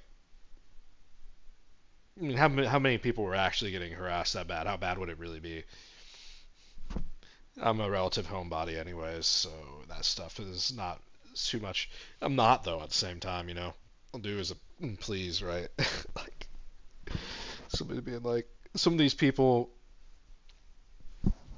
like some of the ones in the UK were ridiculous. Telling people they can't go to church. It's another one that's insane. But then again, you never know. Maybe these people literally are just like, they were like, okay, we know for a fact that, like, this entire household is positive for COVID, and they're about to go sit in a church with 15 other households that are not positive, and they're like sitting here like yelling at us, and we're just like, look, you're about to all get sick with COVID. Like, in a certain aspect, I can also see that argument. I don't think that's how it went down, though. I think for the most part, they're just harassing people with the authority of the state. And how can you dare say that somebody should be mandated to get an injection of any sort? How stupid can you be? That could be laced with anything. It could be just literally and the idea of anybody being required to be administered any sort of, you're crossing a line into genocide immediately. The second that you do it, the second that you have said we will, like the military, I mean, it's an absolute shambles because, I mean, what would you rather have, a bunch of retarded slaves anyways? Just kill the IQ of all your soldiers. Give them some sort of vaccine that makes them mentally inept. You could easily give somebody an injection that would take their IQ and drop it by like 30, 40 points. Right? I mean, there's stuff out there that can be done to people, and it would not be unanimously applied. It's the sort of sense that if there's a disruption at any point in the supply chain, just like that fucker I showed on the stream the other day that was poisoning people underneath the fucking door of their apartment. Okay? Now think about vaccines, you fucking morons that want to have mandatory vaccines, or that are against vaccine hesitancy. It's not hesitancy, it's outright rejection. It's like, this is clearly a massive psyop. There's no, like, Ron DeSantis recommending nobody over the age of under the age of 65 get a vaccine. That's how it's been the entire time. Like, if this were a legitimate disease, I mean, it's a massive overreaction. I can understand there are a lot of sick, feeble people that react with absolute terror to the insinuation that they could die, right? And I think that you can profit off of that. There are a lot of people who have said things to this effect. I'm not the first. And you never let a good tragedy go to waste in that sort of respect. I'm not here to say one way or another, like, what anything was in regards to it. But everybody knows that a lot of people profited off of government programs for all sorts of different things. They were just printing money like crazy. That's more important than anything else. The sickness really only affects people who are like, and I think a lot of those people are just ridiculously dramatic too. Imagine being like hundreds of pounds overweight right? You're just like, oh, I have all these health conditions. It's like, even if you get it, even though they're telling you that you're like immunocompromised, it's just a psyop. You'll be like, you've been sick before. Shut up. Like if you'll make it worse if you get like these people. There are people out there who just got so convinced that they caught like a deadly virus that they like killed themselves out of like poorly managed illness. It's like just like that South Park episode, the cure for SARS. It's like, we have SARS now. Only 99.9% of us will remain.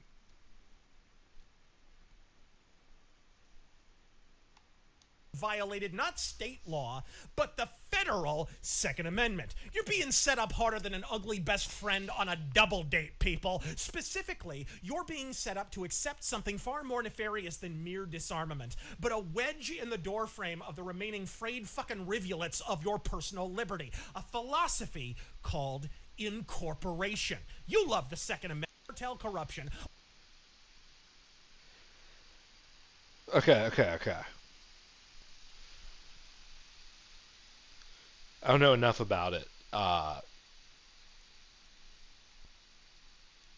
Crony capitalism in the state of New Mexico. Throwing politics bluer than my tongue after 15 otter pop. Shittier mom hair. Exception, and that is if there's an emergency, and I've declared an emergency for a temporary amount of time, I can invoke additional powers.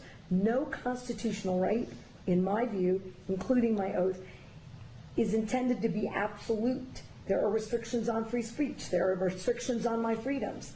In this emergency, this 11-year-old and all these parents who have... Okay, so in a way, I think it's funny, though. I think it's a good thing. Because, that's how it starts to move. That's how it's supposed to work. So, old lady goes, all right, no guns anymore. I can because governorship allows me to. And then they say, no, you can't. Okay, well, now check that and keep on, going from there. How do you resolve that? In a certain sense, it would fix everything. She's right. Think about it. If nobody carried any guns, nobody would get shot. There is a point of raising arguments that you don't actually expect to pass, I don't know. There is a point to be made. It's kind of funny. Bill of Rights, and if you don't want it to be superseded by the Supreme Court's profoundly fucking false interpretation of the 14th... My concern is, with that guy that hit that PhD student in California yesterday, or whatever, that cop allegedly hit that. That's insane, and also, cops in general, you just cannot trust. They're just random psychopaths that needed a job and were okay with getting shot at and shooting people. Think about it. It's like thin blue line. I mean, we're still a nation of you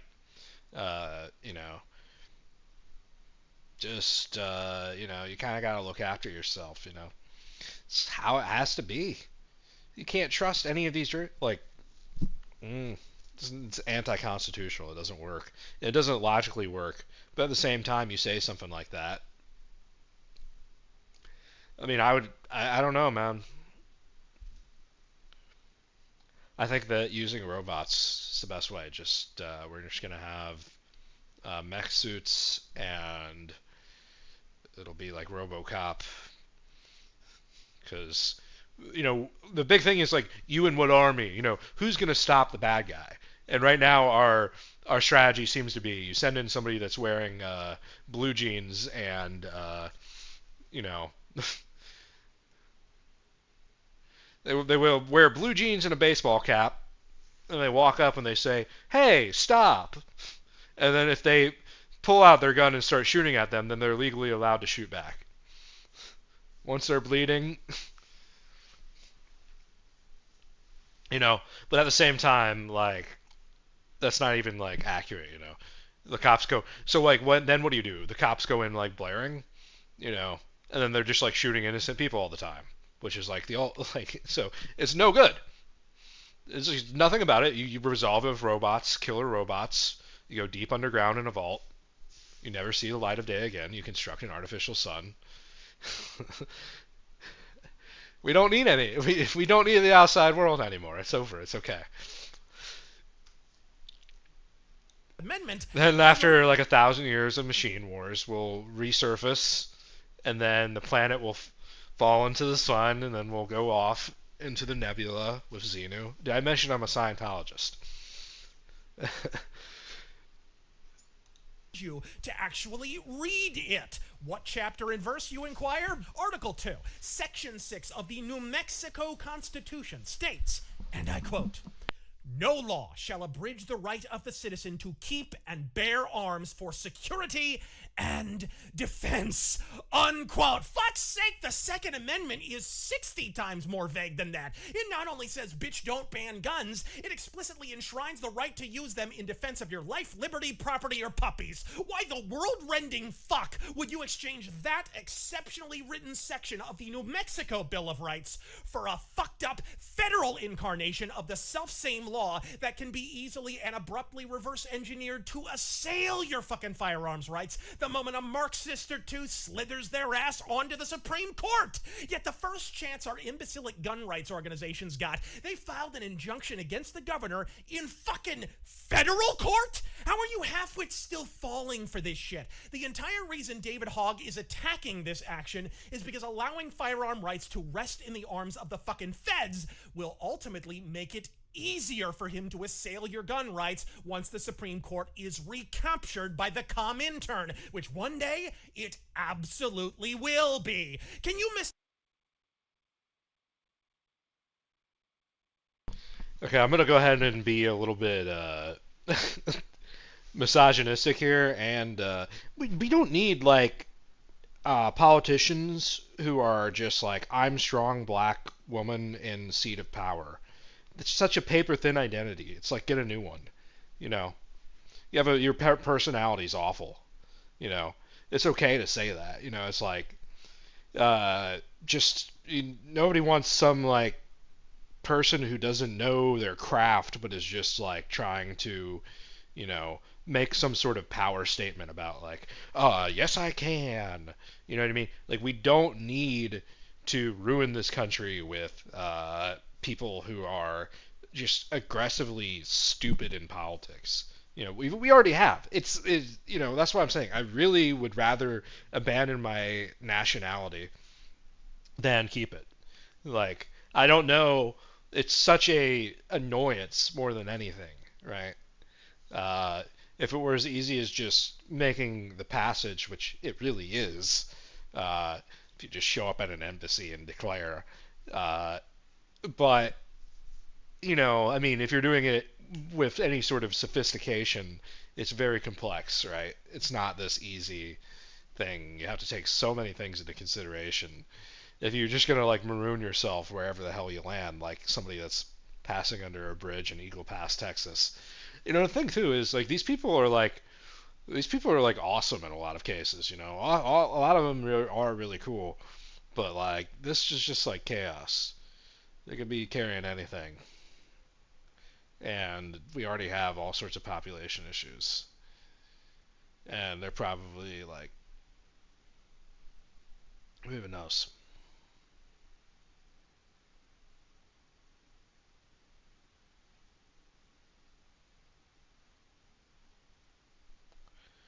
They probably set it up directly for camera, though, you know. The coyotes are in with the drug dealers, which are in with the media, which is in with the... and are like, okay, so we're going to have the Fox News cameras and all the cameras they're going to set up. We're going to have our people come through. Yep. Okay, and then they're going to go work at Amazon. They're going to go work at UPS. They're going to go... None of them are going to have a social security number. We're just going to tax them egregious ourselves. It's like better to have them in our cult than their cult. Is that one MMO, Secret World?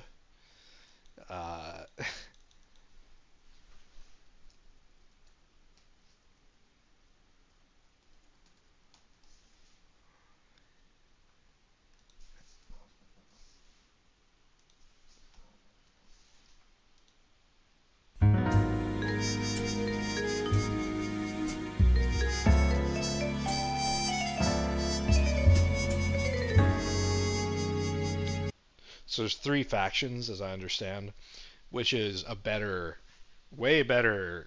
They need to. I was always expecting them to do something with WoW's factions. I think what they should do is they should. I don't know. I thought it would have been a long time ago, like TBC to Wrath. I was hoping that they would just like split the factions. What you could do is you could make it so that there would be like a higher order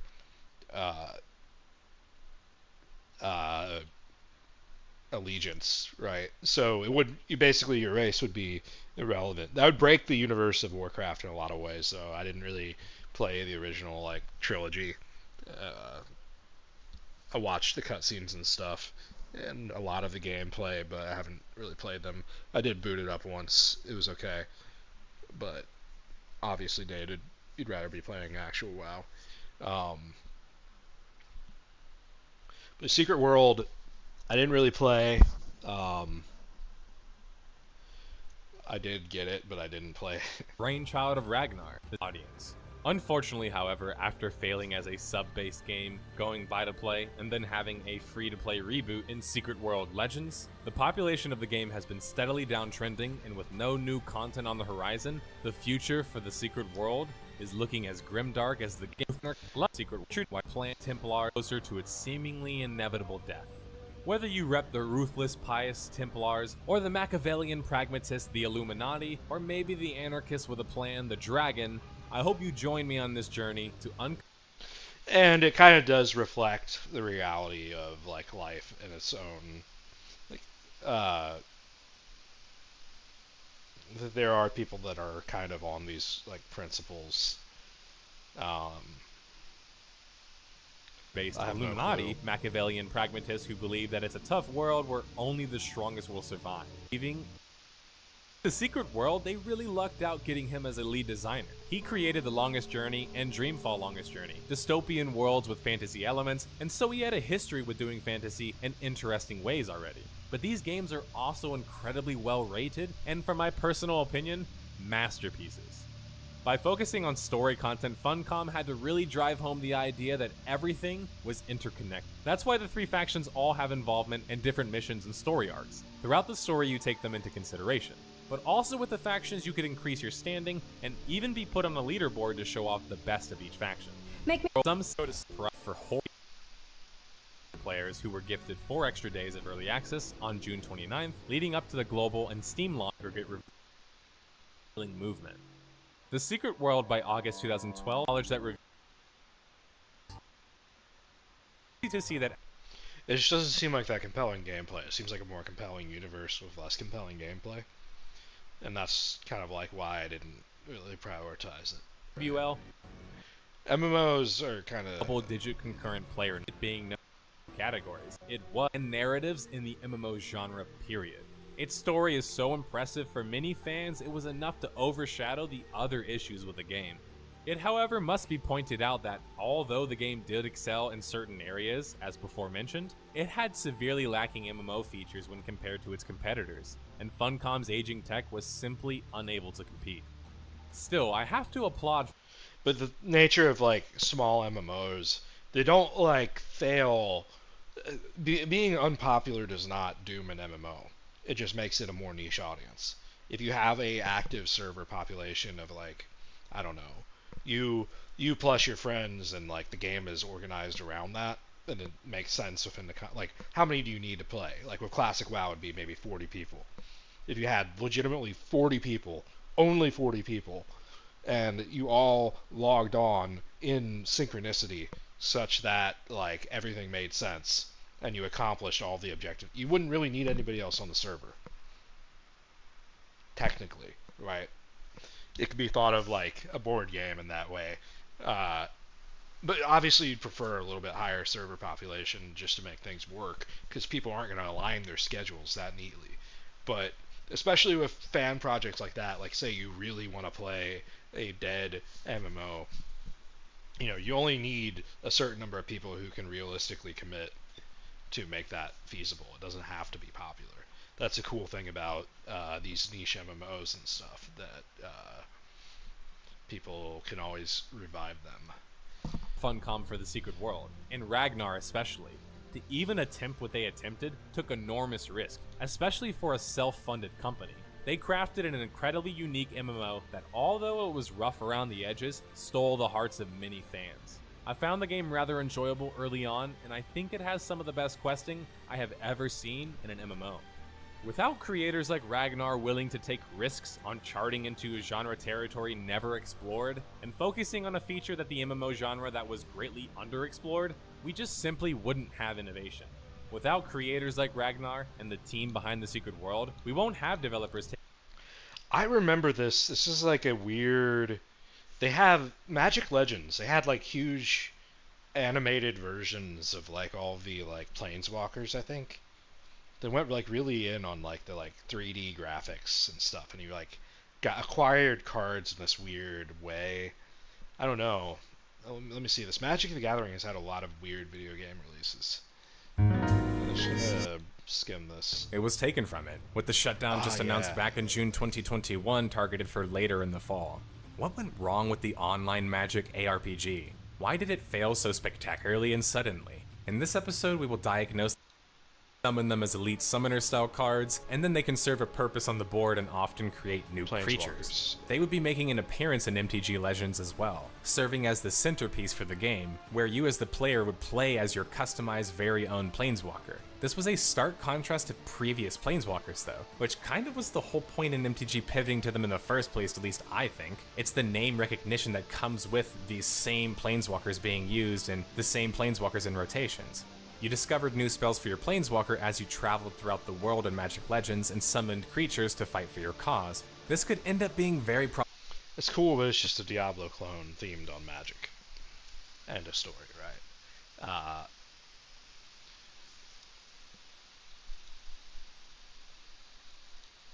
Of the year in 2020, we have the start of the global pandemic, which kind of derails all game development and the world, really. But during this time and leading into 2021, we notice advertisements for Magic Legends beta ramp up heavily. At this time, players start to realize that the game is not at all what's being sold, and it's already being heavily monetized even in beta.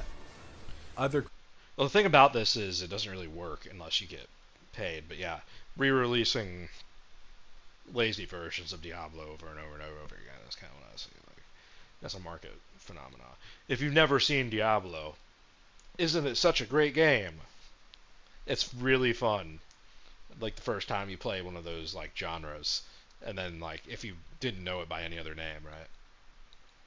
You don't realize you're just like being hooked by like an inferior version of the hook, right? Like.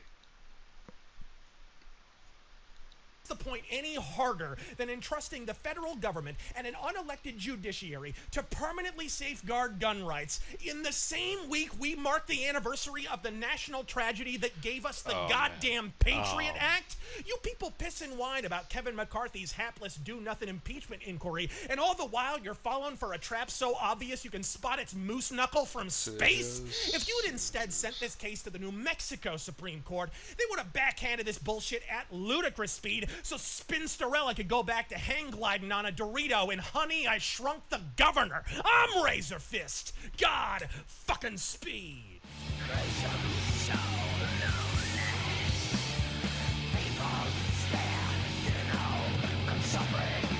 Rated T.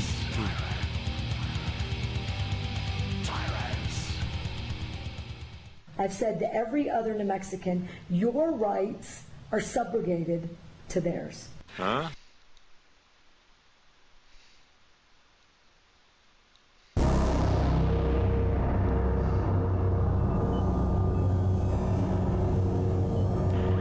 We have detected their approach, my lord.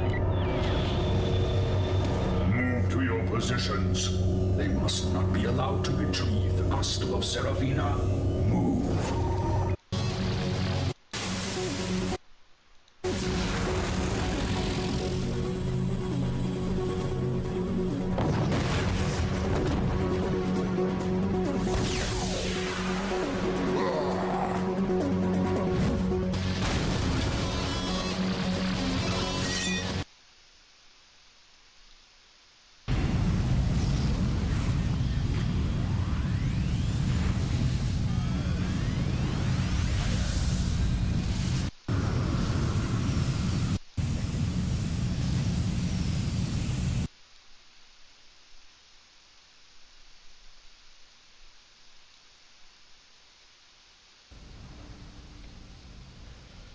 Logan, you chew. This is.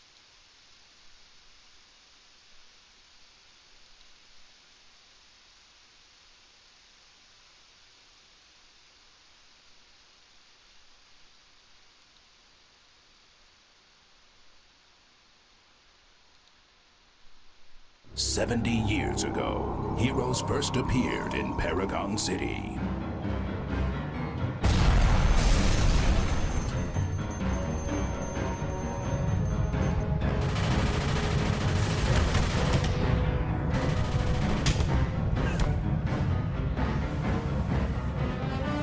A decade later, these brave heroes helped win a war.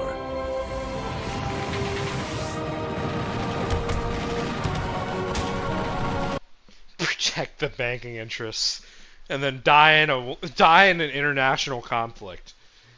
City of Heroes, American propaganda at its finest.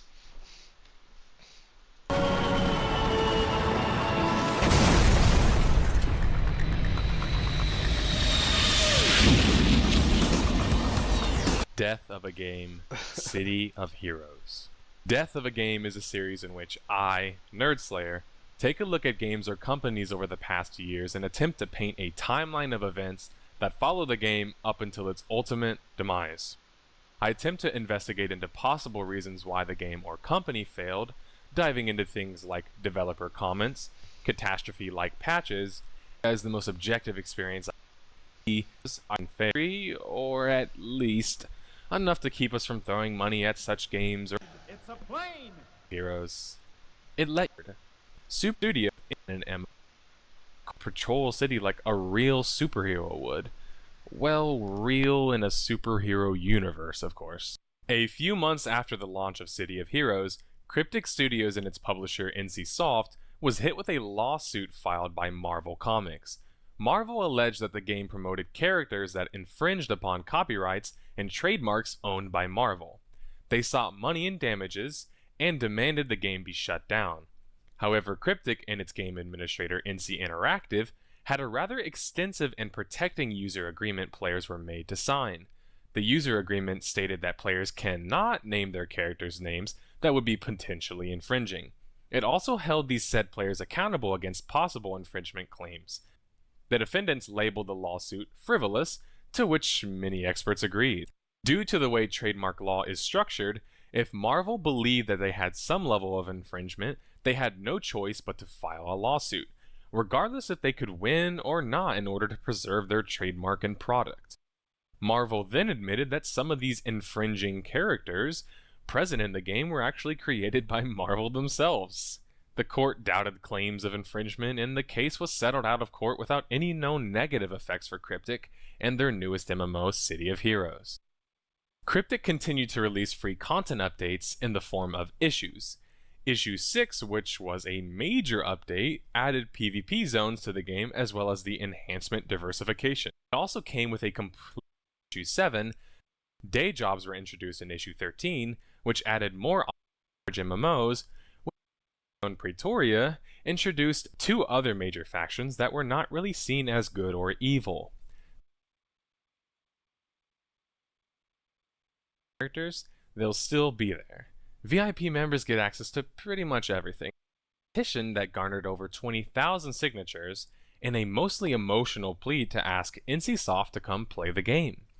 Fans believe that if the publishers saw the passion people had in the game and how it impacted their lives, notable subsidiaries in America like ArenaNet, and then its studio for City of Heroes Paragon Studios, it's the same year.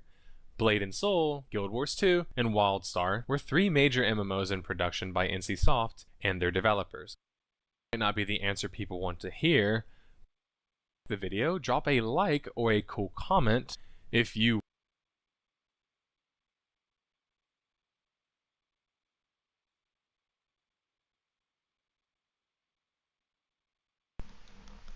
Okay. I'm probably gonna go get some food. What is it? 1:20 p.m. That's correct. And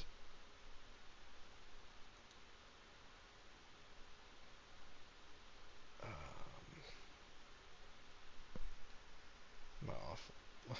I don't think that's accurate.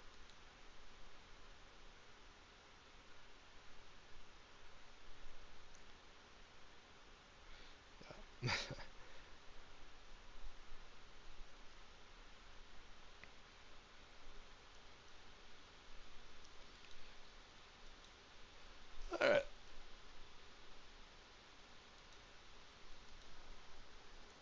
So if you can be able to type to each of these. Right on there.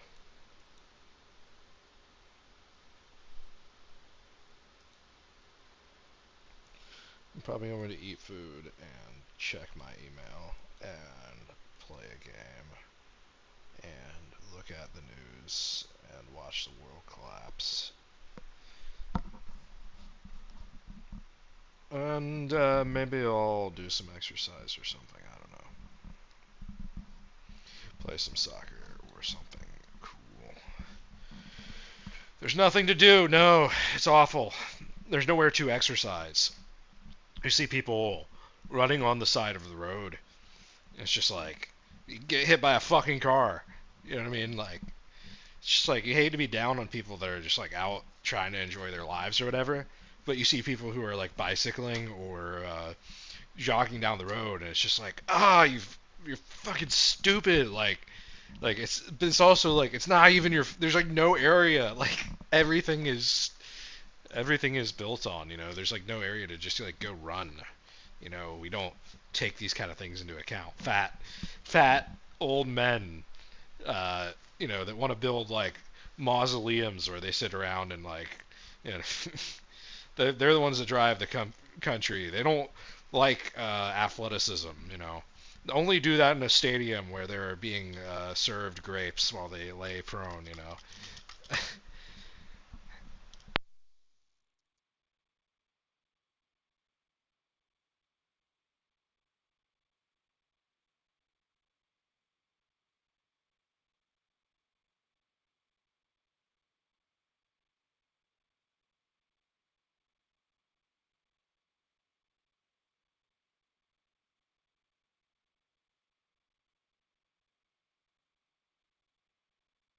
Thank you. Councillor Ford is next. Thank you, Madam Speaker. I'm going to be a straight shooter, as I always am. When I drive downtown every day, or at least 3 or 4 times a week to come to City Hall, there's no secret. Okay, the cyclists are a pain in the ass to the motorists. Like, let's be quite frank. Councillor, I remind you of the need to use listen, parliamentary... but hold on. Okay,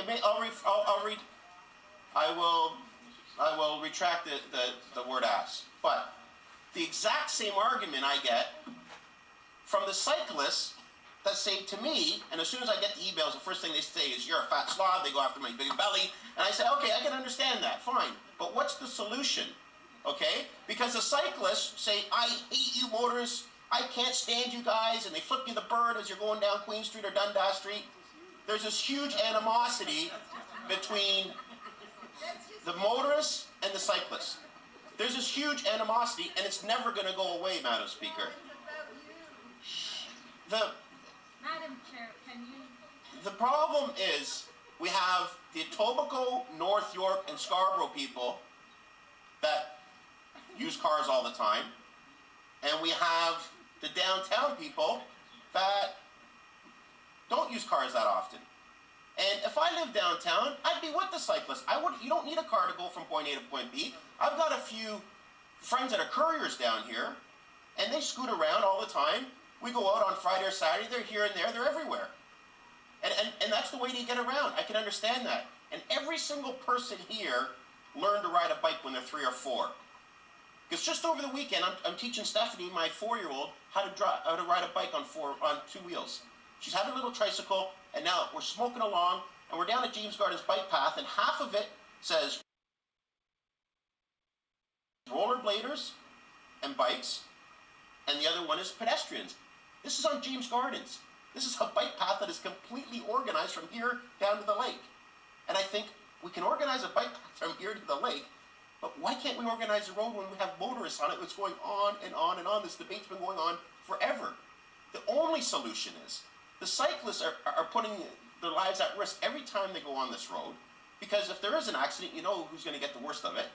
We have to widen our sidewalks. I've been saying that from day one.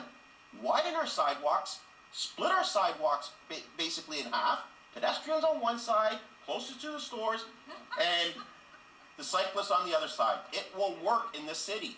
But as long as you keep putting white paint down the line and saying, cyclists, you stay here, motorists, you stay here,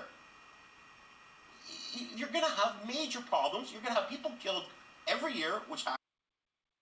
Okay, so Ron Ford, at this point, actually, like, even despite this guy's facepalm right here, he's right. Like, you know, a white line does fucking nothing. Like, as somebody who's both a cyclist and a motorist, you know, I wouldn't bike on, like, most streets. Like, very few streets, because, yeah, you can't trust people. Like, I mean, it's suicide. I knew a guy in college that took some classes with me, and he didn't have a car. And he would fucking bike around the city. And it's just like, what the hell are you doing? You're going to get, like, killed. Like, you're going to get hit by a car, bro. Like, you're going through some serious traffic. It's like, it's not viable to bike through, especially, like, American metropolises. Like, you can think of, like, maybe, like, someplace like Toronto. I don't know, like, downtown you can bike around, it'd be fine. You know, it's one of those kind of 15-minute city-type constructions. But if you're just in, like, a random American, like, lower-tier city, you're going to get your ass run over. You know? Like, I don't know. I wouldn't risk it. You would never suggest to somebody, like, oh yeah, just, like, bike across the city to work or whatever. Like, that's a joke. I mean, that ended, if it were ever a thing, it was like the 70s and 80s, you know, like, you could maybe, it disappeared, right? Like, 60s. Too many people in cars, too much, I don't know, traffic. Whatever. But he's right. The white line does nothing. It's just a suggestion. The white line is a request. It's a little prayer. You know, I try really hard to make sure that I abide by traffic laws and stuff, and don't get into any accidents and hit anybody, but you never know what somebody might do. Like, you can't, you know, like, I was thinking the other day, it's like a joke, like, somebody just sits down and ties their shoe. You know, the roadways are so narrow and the speeds you have to go. It's like you could just be in, like, a procession of cars. Everybody's going the same speed. You're, like, bumper to bumper. It's like somebody leans down, ties their shoes, and falls. It's like, it's their fault. But you're the one that just happened to be there, you know. It's like, there are all sorts of unfortunate realities to just the roadway system that we've implemented. And they've been locking people away in this. Let's go way back to what I was talking about, like an hour and a half ago, 2 hours ago, 2 hours, 23 minutes ago. Joe Biden, with his fucking, you know, let's put everybody in prison crime bill. What a fucking character, you know. You know, we've been putting people away for, you know, crimes which were not their fault, that are just kind of consequences of industrialization, you know. It's like there are people out there that are kind of martyrs for all sorts of stupid stuff. You don't want to become one, you know. So Ron Ford's stupid and dead now, but he made a good point here. I wouldn't trust my life to people that are going over a certain speed or in a certain type of range. If you know the traffic is mostly people going like 15, 20 miles an hour, there's a lot of people biking around, like at the beach, maybe you go bike. If there's like a trail or something, you know, go bike a trail. But whenever it comes to getting on like a major roadway or running on a major roadway, go find a better place, you know. Go find a park or something. It's unfortunate too, because they are really good views. But and some of them, maybe with concrete barriers, is like safer. But then, even then, people can jump a concrete barrier. I've seen a lot live leak. You know, I'm not.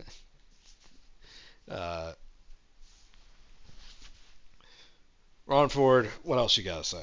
Happens every year, Madam Speaker. And you know, how else are we going to do it? I haven't heard one person come up with a solution.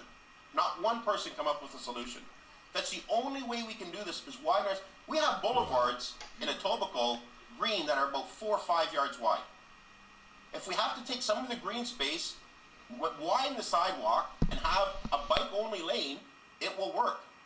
It's the only viable solution. People can sit here and criticize, but there's animosity between the cyclists and it's never going to go away. But there are the thing that gets me though, at the end of the day, is I get a lot of emails from cyclists saying you don't support bike lanes, you know, you're nasty, you're this, you're that. Okay, I can understand that, and I can take the criticism, but they're really digging their own grave at the end of the day.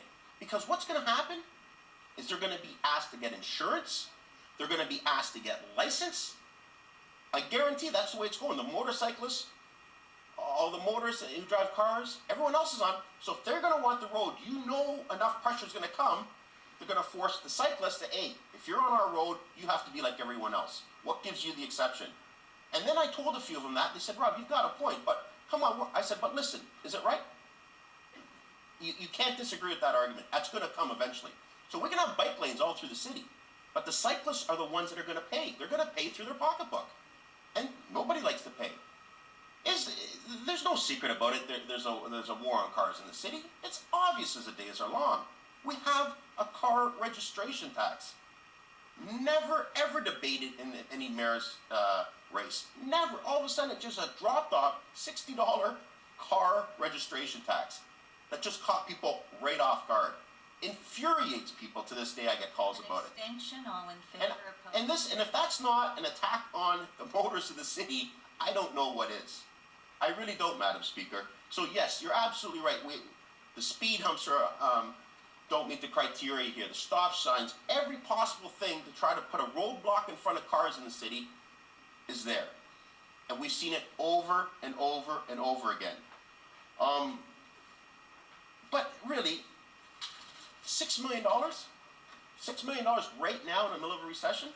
I get calls from people saying, I want the potholes fixed. And you know who says that to me? Not just the motorists, the cyclists.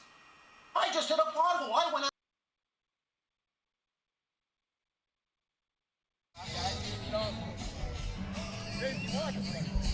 I'm like that ref in the middle. Don't run me over.